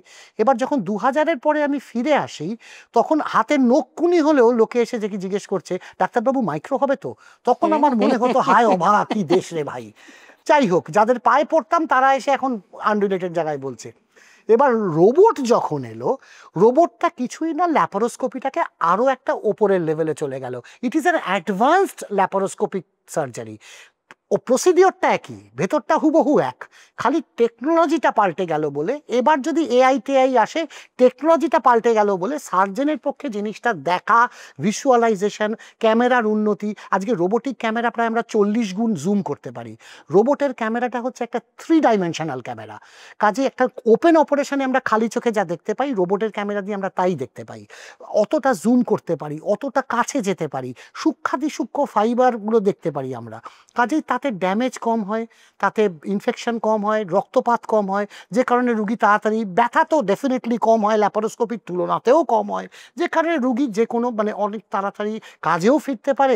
আমার করা রোবোটিক যে আমি দেখতে পাই, তো আমরা যদি বৃহস্পতিবার আমি নিজে রোবটগুলো করি, শুক্রবার দিন সকালে 11টা-12টার মধ্যে বেশি প্রত্যেকটা লোক বাড়ি চলে গেছে এখনো পর্যন্ত, টাচউড। এবং সোমবার থেকে লোকে অফিসে যাচ্ছে, এবং লোকে গাড়ি চালিয়ে নিজে অফিস করছে। আমার কাছে ভুড়ি ভুড়ি রান্না বাড়ি, রান্না বান্না সবই করছেন 3 দিন বাদ থেকে, 2 দিন বাদ থেকে। আরেকটা হচ্ছে যে ল্যাপারোস্কোপির ক্ষেত্রে কিছু এরিয়াতে পুরোটা ঢোকা একটুখানি অসুবিধা ছিল, যে রোবট এসে আরো ইজিয়ার করে দিচ্ছে, এটা একটু বলুন। এটা হচ্ছে ল্যাপারোস্কোপিতে না, তলপেটের অপারেশনগুলো। আচ্ছা, রোবটের আবিষ্কার কিন্তু প্রথম হয়েছিল হার্ট সার্জারির জন্য। সামহাউ আমেরিকাতে সেটা পপুলার হয়নি। তারপরে রোবোটিক কোম্পানিগুলো মনে করলো যে প্রস্টেট ক্যান্সারের জন্য, যেটা তলপেটের ওখানে, পেলভিসের ওখানে, একদম তলপেটে, ওইখানে গিয়ে ল্যাপারোস্কোপি নিয়ে ঢোকাটা সম্ভব হচ্ছে না, কারণ জায়গা এত কম। ইভেন ওপেন করলেও এত কম জায়গা, চারদিকে হাড়, ইউরিনারি ব্লাডার, রেকটাম, ইউটেরাস, ওইটুকু জায়গার মধ্যে কাজ করা খুব মুশকিল হয়ে যায়। অথচ ল্যাপারোস্কোপ দিয়ে একটা চেষ্টা হলো, দেখা গেল কিন্তু মুশকিলটা হচ্ছে পেলভিসের যে বোনটা, হাড়টা, যেটা কোমরের হাড়গুলো যেটা আছে, সেটাও তো ওর বেশি তো আর আমি জায়গা পাচ্ছি না। ওপর পেটে না হয় ফুলিয়ে নিয়ে বড় জায়গা পেলাম, ওখানে তো পাচ্ছি না। সেখানেও সেলাই টেলাই করার অসুবিধে হলো। এবার ল্যাপারোস্কোপির রোবটে যেটা এলো, রোবটের যে যন্ত্রগুলো, ইনস্ট্রুমেন্টগুলো, সেটা হাতের রিস্টের মতো, দুটো জয়েন্ট আছে। ল্যাপারোস্কোপিক ইনস্ট্রুমেন্টগুলো স্ট্রেইট, আমাকে এরকম মুভমেন্ট করতে হয়। রোবটের মুভমেন্টগুলো আমি এরকম করতে পারি। কাজেই অল্প জায়গার মধ্যেও আমি হাত ঘুরিয়ে কাজটা করতে পারলাম। কাজেই রোবোটিক সার্জারি এসে প্রস্টেট ক্যান্সারের নতুন দিগন্ত খুলে দিল অপারেশনের। সেখান থেকে প্রস্টেট থেকে গাইনোকোলজিক্যাল ক্যান্সার, সব তলপেটের, আস্তে আস্তে আস্তে আস্তে দেখা গেল বা যদি এটাতেও ভালো কাজ করে, তাহলে জেনারেল সার্জারিতেও কেন নয়। এবং এখন পৃথিবীতে general surgery gall bladder, hernia, এইগুলোতে রোবটের ইউজ বাকি গাইনি টাইনির তার থেকে অনেক গুণ এগিয়ে গেছে। তার কারণ একটা বিদেশে, আমি বলি, আমেরিকাতে একটা লোককে একটা দিন হাসপাতালে রাখলে $20,000 খরচা হয়। রোবটের খরচা আমাদের দেশে অতটা নয়, কিন্তু $20,000 আমি যদি একটা রোবট ইউজ করে ওকে যদি পরের দিন সকালে 24 ঘন্টার মধ্যে আমি বাড়ি ছাড়তে পারি, হাসপাতালের কত টাকা বেঁচে গেল, ইন্স্যুরেন্সের কত টাকা বেঁচে গেল। কাজেই ওই দেশে ওই জন্য রোবোটিক সার্জারিটা আরও বেশি পপুলার হয়েছে ফর টু রিজনস। একটা হচ্ছে ওভারঅল ক্যাপিটাল কস্ট কমে গেল গভর্নমেন্টের জন্য বা ইন্স্যুরেন্স কোম্পানির জন্য, আর পেশেন্টটাও যেহেতু বাধ্য হয়ে কাজে ফিরতে হবে, না ফিরলে পয়সা নেই, ছুটি নেই, এবং সেক্ষেত্রে তারাও যত তাড়াতাড়ি সম্ভব করে বেরিয়ে চলে গেল। এটা লাভই লাভ দুজনের পক্ষে। রোবট নিয়ে আপনি বললেন, ডাক্তারবাবু রোবট নিয়ে বললেন, এই রোবট নিয়ে একটা ডিটেল ডেমনস্ট্রেশন রয়েছে আমাদের এই চ্যানেলে ইনজেকশন ট্রিটমেন্টে, এই যার লিঙ্ক এই ডেসক্রিপশনে রইল। এবার আসি ডাক্তারবাবু, রোবোটিক্সের খরচা এটা হেলথ ইন্স্যুরেন্স কতটা কভার করে? না, ইন্স্যুরেন্স কোম্পানি রোবোটিক্স না, এটা একটা অদ্ভুত জিনিস, খিচুড়ি হয়ে গেছে জিনিসটা। ইন্স্যুরেন্স তো জানতো না কোভিড, ইন্স্যুরেন্স তো একটা ব্যবসা, এটাও মানতে হবে, কারণ ওকেও তো প্রফিট করতে হবে, ওরও বাজারে ওর লিস্টিং আছে, ওরও শেয়ার হোল্ডার আছে, ওরাও রিটার্ন চায়, আবার ঘুরে ফিরে একই জায়গায় যাচ্ছি। তো ইন্স্যুরেন্স যখন কোভিডে এলো তারা তো আনপ্রিপেয়ার্ড ছিল, ওই প্রিমিয়ামে ওদের যা প্রিমিয়াম খরচা হয়ে গেছে, ওরা তখন একেবারে দেয়ালে পিঠ থেকে গেছে। প্লাস 2 নম্বর হচ্ছে এখানে যেটা ওরা অ্যান্টিসিপেট করেনি, সেটা ওদের প্রবলেম, আমরা তো ওকে সাহায্য করতে পারবো না।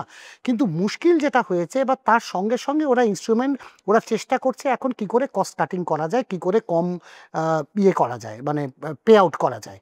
তো সেটা ওদের দোষও না, ওদের ব্যবসার জন্য করতে হবে, এবং কিছু কিছু ক্ষেত্রে যদি কেউ বদমাইশি করে তাহলে তার জন্য কনজিউমার কোর্ট আছে, সেটা সবাই অ্যাভেল করতে পারেন।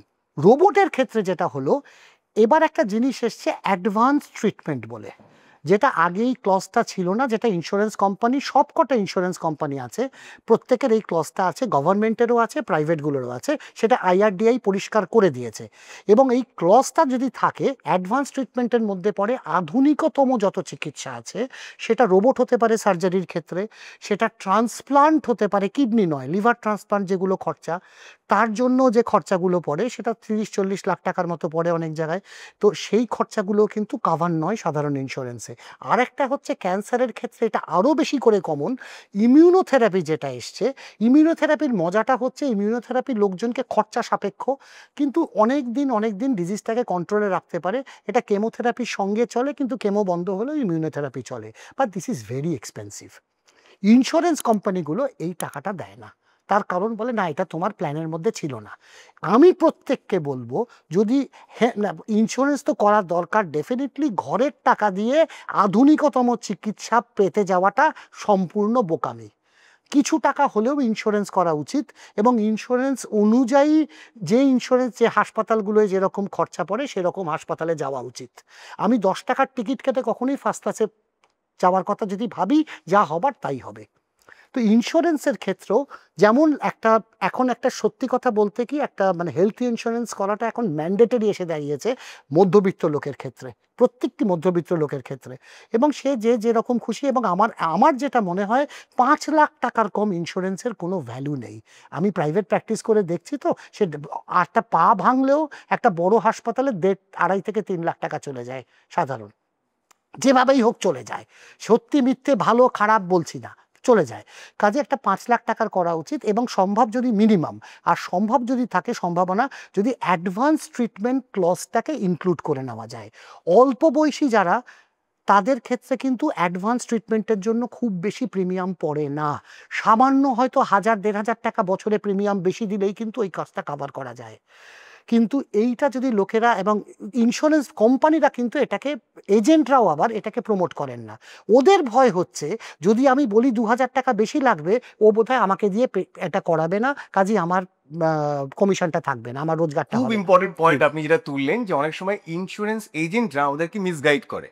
তো একটা হেলথ ইন্স্যুরেন্স নেওয়ার সময় আমাদের কোন কোন পয়েন্টসগুলো দেখে নেওয়া খুব গুরুত্বপূর্ণ? খুব জরুরি। আচ্ছা, মোদ্দা কথা হচ্ছে, হেলথ ইন্স্যুরেন্সের IRDAI এর ওয়েবসাইটে ঢুকলে এই প্রত্যেকটা কথা লেখা রয়েছে, এবং প্রত্যেকটা কথাই ওই ফরম্যাটেই প্রত্যেকটা ইন্স্যুরেন্স কোম্পানি যেভাবে বিজ্ঞাপন করছে, যেভাবে করছে ওরা করছে। স্যার কথাগুলো এত কথা ওটা কেউ পড়ে দেখে বলে বা বোঝা সম্ভব বলে মনে হয় না, এত লেখা থাকে। এইটা ইন্স্যুরেন্স কনসালটেন্ট হয়, কিন্তু মুশকিল হচ্ছে তার কাছে গেলে সেও তো তার একটা প্রেজুডিস এসে যাবে। এবার আমি যদি তাকে পয়সা দিই, সে তখন আমার প্রোডাক্টটা বিক্রি করবে। আর পরে মানেও বুঝতে পারবেন অর্ধেক। আমার যেটা মনে হয় ইন্স্যুরেন্স, ছোট ছোট করে লেখা থাকে। ইন্স্যুরেন্সে যে কথাগুলো থাকে, যেগুলো কিছু এক্সক্লুশন ক্রাইটেরিয়া থাকে, যেরকম আমি যদি বলি, এখন আমরাও করি, যখন ইন্স্যুরেন্স যখন করতে যাই, এজেন্টরা বলে ডায়াবেটিস আছে বলবেন না, বা একটা অপারেশন হয়েছিল বলবেন না, বা প্রেশার আছে বলবেন না, বা মদ গাঁজা সিগারেট খান বলবেন, মদ গাঁজা সিগারেট খেলে তো হয়েই গেল বলবেন তো না। বলতে পারেন। তবে একটা গল্প আছে, এবার ইন্স্যুরেন্স কোম্পানি করার আগে এখন ওরা সবার নেয় না, কিছু কিছু ক্ষেত্রে ওরা যেটা অল্প বয়সী হলে ওরাও তো ব্যবসার জন্য দিয়ে দেয়, পরে ভাবে ধরে ঠিক আটকে দেব। এবং আমি গল্প কয়েকটা অ্যানেকডোট দিতে পারি, সেটা আসছি পরে।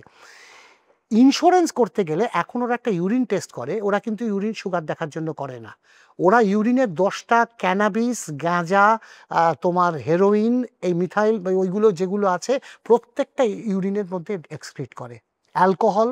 এবং যদি লোকে ভাবছে একটা ইন্স্যুরেন্স করার সময় তো একটা ইউরিন টেস্ট হবে, তা কিন্তু নয়। যদি ইউরিনে ওটার পজিটিভ আসে ওরা তোমাকে ইন্স্যুরেন্স দেবে না। 2, ইসিজি, ইকো এগুলো তো সব সময় করে না, একটা টিএমটি একটা বয়স হলে করে নেয়, দেখে নেয় টিএমটি যদি পজিটিভ হয় তাহলে এর ক্ষেত্রে রিস্ক বেশি, একে হয় প্রিমিয়াম বাড়াবো না হলে দেবো না। হ্যাঁ, এটা কিন্তু লোকে যেটা গোপন করে, এই যে সুগার প্রেশার এগুলো, এটারও তো ওরাও জানে যে লোকে গোপন করবে, এজেন্টও বলে এটা বলবেন না। সেটা না বলতে যাওয়ার ফলে তার গুণাগার দিতে হয় 2-3 বছর বাদে যখন, কারণ ওদেরও তো ডাক্তার রাখা আছে, আর এখন এআই পুরো জিনিসটা কন্ট্রোল করে, মানুষের হাতে আর নেই। ওরাও প্রবাবিলিটিগুলো দিয়ে দেখে দেয় যে এর পসিবিলিটি হচ্ছে এই লোকটার ডায়াবেটিস এতদিন মানে 20 বছর ধরে ছিল, এখন এসে বলছে কালকেই ডায়াগনোজড হয়েছে, ওটা ধরা পড়ে যায় এবং এনি সাসপিশনস ওরা এটা রিজেক্টেড হয়ে যায় এবং তখন লোকে গালাগালি দেয়। কাজেই দয়া করে যদি কিছু থাকে, কি হবে, সামান্য একটু প্রিমিয়াম বাড়বে, তার বেশি কিছু হবে না, কিন্তু যদি পরে রিজেকশন হয় আপনার ঘর থেকে যা টাকা যাবে আপনি সামলাতে পারবেন না। এটা গেল একটা কথা। আর 2 হচ্ছে কোনো অপারেশন যদি আগে কখনো হয়ে থাকে, অনেকেই বলেন সিজার হয়েছে, না না বলবো না, কেন বলবো না, বা একটা গলব্লাডার অপারেশন হয়েছে বা একটা ইউটেরাস অপারেশন হয়েছে কোনো কারণে, হয়তো সেটা লোকে গোপন করে। এবার ভগবান না করুক তার যদি কোনোদিনও একটা হার্নিয়া হয়, ইন্স্যুরেন্স ডাক্তাররা তো আল্ট্রাসাউন্ড করেই হার্নিয়ার আগে, এবার দুম করে দেখা গেল ওটার মধ্যে ইউটেরাসটা নেই, ইন্স্যুরেন্স কি বোকা?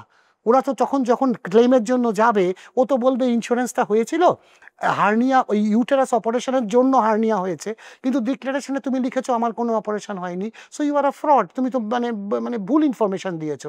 কাজেই আমার মতে ওই ইউটেরাস অপারেশনের জন্য হার্নিয়া হয়েছে, তুমি যদি ওটা বলতে তাহলে হয়তো তোমার প্রিমিয়াম সামান্য বেশি লাগতো, তাহলে আমরা প্রি এক্সিস্টিং পার্টটা কভার করতাম। কাজেই দয়া করে যদি কিছু থাকে পরিষ্কার করুন না। 2 হচ্ছে ইন্স্যুরেন্স কোম্পানিগুলো দেখবে এভরি 2-3 বছর একটা ফ্রি হেলথ চেক আপ দেয়, এটা বোকা, এটা ওরা ভীষণ চালাক।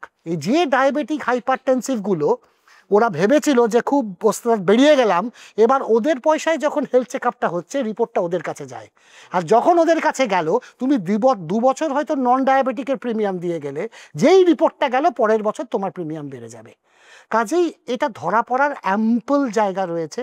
এবং ইন্স্যুরেন্স কোম্পানি এখন অ্যাক্সিডেন্ট হলেও বা বড় কিছু হলেও ওদের স্টাফরা হাসপাতাল গিয়ে পেশেন্টের ইন্টারভিউ নেয়, এবং বেশিরভাগ ক্ষেত্রে বয়স্ক লোকেরা অত গুছিয়ে মিথ্যে কথা বলতেও পারে না, ধরা পড়ে যায়, ক্যান্সেল হয়ে যায়। ইদানিং আমি একটা বলছি, আমি ইন্স্যুরেন্সের নাম বলবো না, এটা যে খারাপ নয়, এটা কিন্তু চুরি আটকানো, আমি অস্বীকার করছি না, আমি কখনো এটাকে গ্লোরিফাই করছি না। ইন্স্যুরেন্সের একটি ছেলে ভর্তি হয়েছিল একটা ছোট নার্সিংহোমে একটা অ্যাক্সিডেন্ট করে, বাইক অ্যাক্সিডেন্টে। নার্সিংহোমে কিছু একটা লেখেনি, তারা বড় হাসপাতালে যায়, যাওয়ার পরে সেখানেও কেউ কিছু বলেনি, অপারেশন হয়ে যায়, ইন্স্যুরেন্স টাকা স্যাংশন করে দেয়। বাড়ি যাওয়ার আগের দিন যখন বিলটা গেছে তখন ইন্স্যুরেন্স কোম্পানির লোক একজন এসে দেখেছে, ফাইল টাইল দেখে বলছে না আমাদের একটা দিন সময় লাগবে। পেশেন্ট পার্টি বাড়ি যেতে পারলো না, পরের দিন ইন্স্যুরেন্স রিজেক্টেড হয়ে গেল। লোকে তো চেঁচাচ্ছে তুমি যে বললে, তখন ওরা বললো উত্তরটা, চিঠিটা আমি নিজের চোখে দেখেছি বলে বলছি, যেখানে অ্যাক্সিডেন্ট হয়েছিল মফস্বলে ওদের এজেন্ট ওখানে গেছে, গিয়ে যেখানে হয়েছিল যে চায়ের দোকানে তাদেরকে জিজ্ঞেস করেছিল যে কি হয়েছিল না হয়েছিল, আমরা শুনেছিলাম, চায়ের দোকান কি জানে, সে বলে দিয়েছে, বলেছে হ্যাঁ 2টো লোক মদ খেয়ে যাচ্ছিল বাইক নিয়ে অ্যাক্সিডেন্ট করেছে, এবং কোথাও কোনো হাসপাতালের রেকর্ডে যে অ্যালকোহল নামা ছিল বলেনি। এবং insurance can nowadays go that far. এবং লোকে যেটা ভাবে যে ইন্স্যুরেন্স এজেন্ট ডাক্তারবাবু, অনেকে এসে বলে ডাক্তারবাবু একটু ভালো করে লিখে দেবেন যাতে ইন্স্যুরেন্সের টাকাটা পাই, এটা ডাক্তারবাবুর হাতে নেই লিখে দেওয়াটা। ইন্স্যুরেন্সের এখন এআই হবার পরে বা ওরাও এখন প্যারালাল সিস্টেম চালিয়ে যায় যাতে ওদেরও খুঁজে বের করতে পারে যে ফ্রডগুলো যাতে আটকানো যায়। তো ডাক্তারবাবু, শীতকালে কি এমন হয় যে সবাই প্ল্যান সার্জারির জন্য শীতকালকে বেছে নিতে চায়? এইটা সবাই বলে, কিন্তু আমি আমার হিসেবে দেখি যেটা আমাদের মানে অপারেশন সবচেয়ে বেশি হয় হচ্ছে বিটুইন মাধ্যমিক উচ্চ মাধ্যমিক পরীক্ষা শেষ হয়ে গেল, ফাঁকা গরমের ছুটির মধ্যে, যারা টিচার যারা ছুটি পাবেন তাদের জন্য, আর পুজো পর্যন্ত চলে। শীতে গিয়ে বরঞ্চ অপারেশনের সংখ্যা কমে যায়, কারণ অপারেশন লোকে ভালো থাকে, লোকে মেলা অনেক কিছু হয়, বেড়াতে যাওয়ার ব্যাপার হয়, সার্কাস, সিনেমা, এবং তাতে লোকে বইমেলা, এই হতে লোকে ব্যস্ত থাকে। তারপরেই চলে আসে মাধ্যমিক পরীক্ষা বা বোর্ড এক্সাম, সিবিএসই যাই হোক। তো লোকে শীতকালে অপারেশনের জন্য লোকে বলেন বটে, হ্যাঁ বলেন তাড়াতাড়ি শোকাবে, শীতকালে তাড়াতাড়ি শোকাবে। শীতকালে শুকোবার ব্যাপারটা নয়। তা আমি তো লোকজনকে বলি আজকাল তো ড্রায়ারও পাওয়া যায়, ড্রায়ারে কিনে ঢুকে পড়লেই হয়। বা আমি বলি মাঝে মাঝে কাপড়ের দুটো ক্লিপ দিয়ে শুকিয়ে ছাতে মেলে দেবেন আপনাকে, তো সেটাও বলি লোকজনকে। তো শীতকালের ব্যাপারটা হচ্ছে আমার মনে হয় যেটা পার্সোনালি, গরমকালে ওই যে আর একটা জিনিস আছে, স্নান করতে পারবো না, এটা একটা বিরাট লক্ষণ, যে অপারেশন হলে স্নান করতে পারবো না, কোথাও লেখা নেই। বার্ন পেশেন্টকে আমরা বাথটাবে চোবাই, মানে আমি আজ বার্ন দেখি না, বিলেতে বাথটাবে দিয়ে ভালো করে ওকে ওয়াশ করিয়ে দেওয়া হতো। কোনো বার্ন পেশেন্টকে 3 দিন বাদে বাদে ওটিতে নিয়ে গিয়ে জিয়ে দিয়ে অ্যানাস্থেসিয়া করা হয়ে ড্রেসিং হতো না। বাথটাবে খুব কষ্ট পেলে একটা সিডেশন দিয়ে করা হতো, কিন্তু বাথটাবে গিয়ে যদি ভালো করে ধোলাই দেওয়া হয় চলে যায়। আচ্ছা একটা কথা বলি, আমি সব পেশেন্টকে বলি স্নানের ব্যাপারে, শিবের মাথায় যদি জল ঢালতে পারো তাহলে তোমার পেটে জল ঢালতে অসুবিধাটা কোথায়? আর স্পেশালি যেখানে ল্যাপারোস্কোপি হয়েছে বা রোবোটিক হয়েছে, ছোট্ট ফুটো, লোকে তো কান ফুটো করার পরেও চান করে, পরের দিন নাক ফুটো করার পরেও তো চান করে, ট্যাটু করার পরেও তো চান করে। তো ছোট্ট একটা ফুটোর পরে ঠিক আছে 2-3 দিন করলো না, তারপরে সারা জীবন 2 সপ্তাহ 3 সপ্তাহ, লোকে তো 1 মাস ধরেও চান করে না। কিন্তু যার ফলে যেটা হয়, উন্ডগুলো ইনফেক্টেড হয়, ফিরে এসে বলে এই তো ডাক্তার অপারেশন করলো, অ্যান্টিবায়োটিক মতো। আমি অ্যান্টিবায়োটিক খুব একটা দিই না, কারণ দিতে লাগে না, দেবো কেন? ওর তো ইনফেকশন নেই। যদি ইনফেকশনই হতো তাহলে তো আমার ওটির স্টেরিলাইজেশনের প্রবলেম, ইনফেকশনটা আসবে কোত্থেকে ওর? কিন্তু ঘটনাচক্রে বিদেশে কেউ অ্যান্টিবায়োটিক দেয় না, এবং বিদেশে যে হাসপাতাল যত ভালো তার কোয়ালিটি ডিটারমিন্ড হয় যে যত কম ইউজ অফ অ্যান্টিবায়োটিক্স হয়। সার্জন নিজের বউয়ের অপারেশন করেন হয়তো, না করাই ভয় পেয়ে করেন নাকি? নিজের মানুষের অপারেশন করতে না নিজের মানুষ না, স্পেশালি ব্যাপারটা নয়। হাত কাঁপার চেয়েও বড় কথা কি, যে কোনো চিকিৎসা করতে গেলে না মেন্টাল ক্লাউডিনেস চলে আসে। আর যেখানে এটা একটা জাজের মতো, জাজ যখন একটা স্টেটমেন্ট দিচ্ছে বা একটা রায় দিচ্ছে, সে তো খুনির দিকটাও তো সে ভালো করে দেখছে, তার পয়েন্টে পজিটিভ কি আছে, তার এগেনস্টেও দেখছে। কাজেই আমি যখন আমার পরিচিত আত্মীয়র কারোর ওপরে অপারেশন করতে যাব, ছেলে বা স্ত্রী বা বাবা বা মা যাই হোক না কেন, অনেকে করেন না তা নয়, সেটা আসছি একটু পরে, কিন্তু সেটার ক্ষেত্রে কি হয়, একটা মেন্টাল ক্লাউডিনেস চলে আসে। এমনও হতে পারে যে সিদ্ধান্ত নিলে হয়তো সঠিক হতো, আমি ভয় সেই সিদ্ধান্তটা নিলাম না, বিকজ এটা আমার কাজের লোক, যেটা হয়তো অন্য লোক হলে নিতাম আমি। তো ম্যাডাম বলেন না আপনি এত সার্জারি করেন, কাটাকুটি করেন, আজকে সবজিগুলো তুমি কেটে দাও। আমি রান্না করতে খুব ভালোবাসি, কারণ সত্যি কথা বলতে কি আমার একটা নীতি আছে, আমি সবাইকে বলি, যে সার্জন রান্না পছন্দ করে সে সার্জারিও ভালো করে। কাটাকুটি সবকিছু তাই? It's a mode of relaxation. ও আচ্ছা, ঠিক। It's a mode of relaxation. গান শোনা বা আপনি তো নিজে একজন মিউজিশিয়ান, মিউজিশিয়ান বলতে ছিলাম একটা সময়, হ্যাঁ, টেবিল দিয়ে শুরু করেছি কলেজ জীবনে, তারপরে আস্তে আস্তে হ্যাঁ করেছি। এখনো বাড়িতে বাজাই, পাড়ার লোক তাড়া করে, যাই হোক সেটা অন্য। কিন্তু হ্যাঁ ওই রিল্যাক্সেশন, চপিংটা, ওই রান্না বান্না করলে একটা রিল্যাক্সেশন হয়, অস্বীকার করলে লাভ নেই। এবার আসি আপনার জীবনের সবচেয়ে চ্যালেঞ্জিং এবং ক্রিটিক্যাল কেস। প্রত্যেকটা না তবুও যেটা মনে হয়েছিল প্রত্যেকটা কেস যখন অপারেশনে ঢুকছি, আমি জানি না কোত্থেকে কি ক্যাটাস্ট্রফি হবে। এটা একদম যতই কম্পিউটারাইজড হোক না কেন, যতই প্লেন ল্যান্ডিং সেফ হোক না কেন, যতই বোয়িং এয়ারবাস হোক না কেন, প্রত্যেকটা অপারেশন ইজ চ্যালেঞ্জিং। এবং আমি নিজে প্রত্যেকটা অপারেশনের আগে 2 মিনিট চুপ করে যাই, জাস্ট কনসেন্ট্রেট করে নাবি। এটা ফুটবল মাঠের মতো, যেমন ওয়ার্ম আপ লাগে, আমি নিজে এখনো করি, 40 বছর অপারেশন করার পরেও করি। বাট ইউ নেভার নো কোত্থেকে কি অ্যাটাক আসবে। মেবি হয়তো সার্জিক্যালি কোনো সমস্যা হলো না, একটা পেশেন্টের কার্ডিয়াক অ্যারেস্ট হলো, সেটা আমার অ্যানেস্থেটিস্ট, আগেই বললাম অ্যানেস্থেটিস্ট কম্পিটেন্ট, সে সামলালো। বাড়ির লোকজন যারা আছেন তারা তো আমার মুখ চেনেন, এবার আমি তাকে কি উত্তর দেবো? এবং প্রথম জিনিস যেটা সার্জেনের মাথায় আসে, যে আমি কি উত্তর দিলে আমি নিজে বেরিয়ে যাব। আমি এও দেখেছি লোকের অ্যানাস্থেশিয়ার সঙ্গে অজ্ঞান করার সঙ্গে সঙ্গে সমস্যা হয়েছে, সার্জেন গ্লাভস তো পরেনি তখনও, বাইরে গিয়ে বলছে আমি কিন্তু এখনো হাত ধুইনি, আমি কিন্তু এখনো হাত ধুইনি। মানে এইরকম প্রেশারের মধ্যে একটা সার্জেনকে কাজ করতে হয়, বলার তো দরকার ছিল না। একটা টিম যদি গোলকিপার যদি গোল খায়, সেখানে যদি ফরওয়ার্ড যদি বলে তুই পেনাল্টিতে গোলটা খেলি কেন, এটা তো একটা টিম। কি বলছি বোঝা গেল না? কাজেই সেদিক থেকে বলতে গেলে কিন্তু ডেফিনেটলি একটা সার্জেনের পক্ষে প্রত্যেকটা অপারেশন যত সোজাই হোক না কেন, একটা নকুনি ইঞ্জেকশন করতে গেলেও যখন আমরা লোকাল দিই, কোন লোকালে কার রিয়াকশন হবে কেউ জানে না। আমার বিলেতে থাকার অভিজ্ঞতাতে দেখেছি লোকাল দিয়ে পেশেন্ট কার্ডিয়াক অ্যারেস্ট হয়ে মরে গেছে চোখের সামনে। লোকালে একটা অপারেশন হবে, দাঁত তুলতে গেলে হতে পারে, একদম।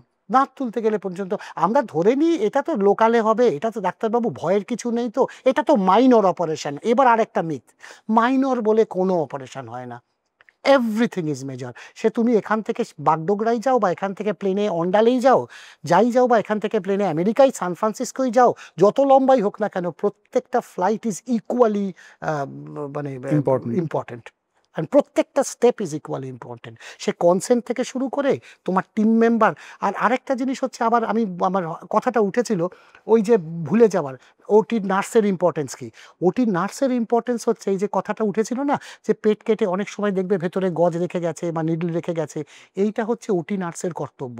আজকে ওটি নার্স যদি গোনার আগে, দেওয়ার আগে যদি গুনে না নেয় কতটা নিয়ে নামলো, আর পেট বন্ধ করার সময় যদি না মিলিয়ে নেয়, তাহলে ইনভেরিয়েবলি একটা দুটো থেকে যাওয়ার, কারণ সার্জেনের কনসেন্ট্রেশন থেকে অপারেশনের দিকে, সার্জেনের গোনার দিকে থাকে না। তবে আমি নিজে চেষ্টা করি একবার হাত গ্লাভস খোলার আগে মিলিয়ে নেওয়া, যাই আমাকে এই মপ আর গবসগুলো মানে গজগুলো দেখা, আর নিডল যে কটা ইউজ করেছি একবার পাশে লাইন দিয়ে রেখে দে, যেটা আমার বিদেশে শেখা, ওরকমভাবে ওদেরকে ডিসপ্লে করা হতো এবং ওগুলোকে রেখে সার্জেন দেখে তবে অপারেশন নোট লিখতে যেত। এইবার একটা খুব গুরুত্বপূর্ণ প্রশ্ন, বাঙালিদের জন্য প্রশ্ন, যে দক্ষিণ ভারতে ডাক্তারদের ডিএনএতে এমন কি থাকে যে বাঙালিদের অগাধ ভরসা, না যেটা আমাদের পশ্চিমবঙ্গের ডাক্তারদের মধ্যে নেই? আচ্ছা, এইটা যদি আমি একটু পিছিয়ে যাই, আজ থেকে 40-50 বছর আগে বিধান রায়ের আমলে কলকাতার বাঙালিদের ডাক্তারের কি এমন ডিএনএতে ছিল যে যেখানে গোটা ভারত থেকে লোকে এখানে আসতো? মানে সিনটা উল্টে গেল কি করে? সিনটা উল্টে গেল কি করে জানো তো? পলিটিক্যালি খুব কারেক্ট কথা হবে না। দক্ষিণের ভারতের আমার যেটা মনে হয়েছে দুটো জিনিস। একটা হয়েছে যে কলকাতার মানে পশ্চিমবঙ্গের যারা, যখন আমরা বেড়ে উঠেছিলাম, ডিস্ট্রিক্ট হাসপাতালে যেগুলো নার্সিংহোমগুলো ছিল, এটা কেউ ভাই কিছু মনে করবেন না, আমি ক্ষমা নিয়েই চেয়েই বলছি, এটা আমার একান্ত মতামত, আপনি এগ্রি করতেও পারেন, গালাগালিও দিতে পারেন, আমার মানে এটা আমার মতামত। আজ যদি লোকাল জায়গায় তো কিছু ডন ডাক্তার ছিলেন, অমুক ডাক্তার তমুক ডাক্তার, বর্ধমানের অমুকে খুব ভালো, তিনি যদি কোনো অপারেশন মনে হতো আমার আয়ত্তের মধ্যে হবে না, উনি কলকাতার দিকে পাঠাতেন না। উনি বলতেন, কারণ ছোটবেলায় যখন হার্ট অপারেশনের জন্য আমার মনে আছে পেরাম্বুরের রেলওয়ে হসপিটালে যেত লোকে, তখন অ্যাপোলো ট্যাপোলো কিচ্ছু তৈরি হয়নি, লোকে যেত ওখানে হার্ট অপারেশন হতো। কলকাতায় হার্ট অপারেশন সেরকমভাবে বাইপাস হতো না। তো এবার তখন কি কিছু বড় বড় টিউমার বা ক্যান্সার যেগুলো আস্তে আস্তে, আর ওইখানকার হাসপাতালগুলো বেশিরভাগই ছিল ট্রাস্ট হাসপাতাল। Vellore is a medical college, it's a Christian trust medical college. এদের মধ্যে বাণিজ্যিক কোনো রকম রোল নেই, কাজে এদের কাছে তো তোমার পেশেন্ট এলে ওদের স্টুডেন্টরা শিখতে পায়। কাজেই যদি এখানকার পেশেন্ট যায় এবং ওদের যদি বাণিজ্যিক কোনো বাধ্যবাধকতা না থাকে, ওদের কাছে আমরাও যে চিকিৎসা করব সেটাই কম খরচায় দেওয়াটা তো খুব একটা অসম্ভব ব্যাপার নয়। এবার যেটা হতে শুরু করলো, লোকে দক্ষিণ ভারতের মুখ দেখতে শুরু করলো। এবার দক্ষিণ ভারতের মুখ দেখতে দেখতে বছরের পর বছর কিছু লোক এবার এলো যে যারা দেখলো যে বাহ, এটা একটা মিডলম্যানের কাজ করি, এইখানে গিয়ে যখন অ্যাপোলো ট্যাপোলোর হাসপাতালগুলো তৈরি হচ্ছে, কারণ আমি উল্টো দিক থেকে বলছি আবার, যে অ্যাপোলো, নারায়ণা, মণিপাল তো কলকাতায় এতগুলো হাসপাতাল কিনছে, লোকে তো দক্ষিণ ভারতে এদের কাছেই যায়। তো এরাই বা কেন কলকাতাতে আসছে এখন করতে? কারণ ওরা বুঝে গেছে যে আমাদের ব্র্যান্ডের জন্য লোকে আসছে, ডাক্তারের জন্য নয়। এবং দুঃখের ব্যাথা হচ্ছে কলকাতার যে জিনিসটা এখনো আছে, যে লোকে এই কারণেই দক্ষিণ ভারতে যায় গিয়ে, এবং মিডলম্যান যারা আছে, যেটা বলতে যাচ্ছিলাম, মিডলম্যান যারা আছে তারা এখান থেকে হাসপাতালের থেকে কিছু টাকা নিয়ে এই ব্যবসা থেকে তাদের সংসার একটা মানে রোজগারের রাস্তা খুলে নিল। এবার আমি যদি সবসময় তোমার নামে বলি যে সায়ন বা কুশল এরা খুব ভালো খুব ভালো খুব ভালো, আর তুমি যদি আমাকে পয়সা দিয়ে রাখো, আমার ক্লায়েন্ট তো তোমার কাছে যাবেই। এটা দালালি বা বলতে পারো, কাটমানি বলাটা ঠিক হবে না, দালালি। কিন্তু আমাদের এখানকার হাসপাতালগুলো তো, মানে আমি স্পেশালি গভর্নমেন্ট হসপিটালসগুলো কথা বলছি, এখানেও তো বিশাল বড় বড় সার্জারি, অসাধারণ সার্জন। গভর্নমেন্ট হসপিটাল আমি এখনো বলবো সমস্ত কিছু হয়, চাইলে ওরা সব কিছু করতে পারে, সমস্ত কিছু আছে। সমস্ত কিছু যেটা আছে হচ্ছে একটা কন্ট্রোলের অভাব তো আছে, কারণ গভর্নমেন্টের হাসপাতালের ডাক্তাররাও কিছু প্রাইভেট প্র্যাকটিসে অ্যালাউড। এখন মুশকিলটা হচ্ছে যাদের প্রাইভেট প্র্যাকটিসে যদি খুলে দিই, তাহলে ওই এইটা দাঁড়ি কি বলবো, ওই লাইনটা কে টানবে? আমি যদি ডাক্তারের ওপরে ছেড়ে দিই, আমার যেখানে 8 ঘন্টা আমি যেটা আগেই বলছিলাম, আমার মাস্টারমশাইরা 5-6 ঘন্টা থাকতেন, ওই রকম টিচিং পড়াবার পরেও, অপারেশন করার পরেও প্রাইভেট প্র্যাকটিস করতেন। কিন্তু এবার যত দিন যাচ্ছে ওই মার্জিনটা ব্লার্ড হয়ে যাচ্ছে, এবার প্রাইভেটের দিকে টাইমটা বেশি চলে যাচ্ছে, সরকার হাসপাতালের দিকে টাইমটা কমে যাচ্ছে। কিন্তু দর্শকদের বলছি যে এই যে গভর্নমেন্ট হসপিটালের যে সাকসেস স্টোরিজগুলো, এই যে বড় বড় সার্জারিগুলো, এগুলোকেও ইগনোর করে যাবেন না। এগুলোকে দেখুন নিজের জায়গায়, আমাদের নিজের জায়গায় কীরকম ধরনের সার্জারি হয়, এত পেশেন্ট, এত মানে উপচে পড়া পেশেন্ট, তার মধ্যেও কীরকম পরিষেবা দেয় ডাক্তাররা, সেটাও সাধারণ লোকের জানা উচিত। অনেক ধন্যবাদ ডাক্তারবাবু, আজকে একটা লং ডিসকাশন হলো। এর আগেও আমরা একটা দারুণ অভিজ্ঞতা হয়েছিল আমাদের আপনার সাথে, মানে ওনার সাথে কথা বললেই আমাদের ভালো লাগে। এবং আমি নিজে প্রথমবার ওটি দেখেছিলাম আপনার ও সুবাদে। তাই? হ্যাঁ, পেশেন্ট হয়ে নয়, সেইটা একটা ভালো দিক। তো অনেক ধন্যবাদ, এবং ধন্যবাদ আমাদের গিফট পার্টনার শালিমারকে আমাদের আজকের পর্বের গিফট স্পন্সর করার জন্য। ডাক্তারবাবু, আপনার কেমন লাগলো আজকে একটা এই বিস্তারিত আলোচনা করতে পেরে? খুব ভালো লাগলো। মানে ডাক্তারির থেকে বেরিয়ে গিয়ে এই যে এই রোগের এই চিকিৎসা, এই রোগের এই চিকিৎসা, এটা করা যায়, আমার মনে হয় যে এই আলোচনাগুলো না অনেক বেশি ফ্রুটফুল হয়। মানে পাবলিকের পক্ষে বোঝা জিনিসটা যে কিভাবে মানে প্রাইভেট হাসপাতাল বা কি করে প্রাইভেট হেলথটা চলে। এবং দক্ষিণ ভারতের চিকিৎসা তো বলতে গেলে একই তো চিকিৎসা, একই বই থেকে পড়া, একই অপারেশন, একই স্টেপ, একই ইনস্ট্রুমেন্ট, একই এভরিথিং। কিন্তু এটাই আর কি যে লোকের ধারণা, পারসেপশনের ব্যাপার, ব্র্যান্ডিংয়ের ব্যাপার আছে। লোকে হাওড়ার মোংলাহাটের শাড়ি না কিনে ওইটাই আদি ঢাকেশ্বরী থেকে কিনবে ডাবল দাম দিয়ে। এটা তো আছে কলকাতার গড়িয়াহাটে, এই জিনিসগুলো তো হবেই। একদম। তাহলে এর থেকে যা বুঝতে পারলেন যে ব্র্যান্ডিং এ যাবেন না, বরং কোন ডাক্তারবাবুর কতটা অভিজ্ঞতা এবং তার পাস্ট হিস্ট্রি দেখে তাকে দিয়ে চিকিৎসা করার। সে হতেই পারে সে কোনো ব্র্যান্ডেড হসপিটাল বা নামি দামি হসপিটালের সাথে যুক্ত নয়, একদম। কিন্তু হতেই পারে তিনি একজন মহান ডাক্তার, সাধারণ মানুষের জন্য খুব রিজনেবল প্রাইসে কাজ করছেন। আর আমাদের তো এই শহরটা রয়েছে একদম। যে আমরা আগে দেখি যে যার দাম বেশি, যে বেশি ভিজিট দিচ্ছে, সেই বোধহয় বড় ডাক্তার। সেই আইডিয়াটা যে কতটা ভুল সেটা ক্লিয়ার করলেন আজকে আমাদের সাথে ডক্টর পার্থ প্রতিম সেন। উনি একজন প্রবাদ প্রতিম সার্জন। এই না না, হ্যাঁ, একদম একদম। আর ব্র্যান্ডিং এর জন্য যদি যেতেই হয় তাহলে আছে তো। আমাদের এই ব্র্যান্ডিংটাকে একটুখানি সাপোর্ট করুন, কারণ মানুষকে অ্যাওয়্যার করার জন্য হেলথ কেয়ার নিয়ে আমরা এই ব্র্যান্ডিংটা চালু করেছি, যাতে লাইট হার্টেড ভাবে আপনারা অনেকটাই জানতে পারেন। এবং তার জন্য কি করতে হবে? ওই লাইক, শেয়ার, আর কি সাবস্ক্রাইব এগুলো করে দিন, এবং কমেন্ট করে জানান যে আর কোন কোন বিষয় নিয়ে চান যে আমরা নতুন নতুন পর্ব নিয়ে আসি। তাহলে এখান থেকেই টাটা বাই বাই বলছি। আমি সায়ন, আমি কুশল। ফিরবো অন্য কোনো পর্বে অন্য কোনো ইনজেকশন নিয়ে। ততক্ষণ আপনারা সুস্থ থাকুন, যাতে কোনো ডাক্তারবাবুদের কাছে আপনাকে যেতে না হয়। আর যদি অসুস্থ হন তাহলে নিজে ডাক্তারি করবেন। Stay fit, stay healthy. Tata.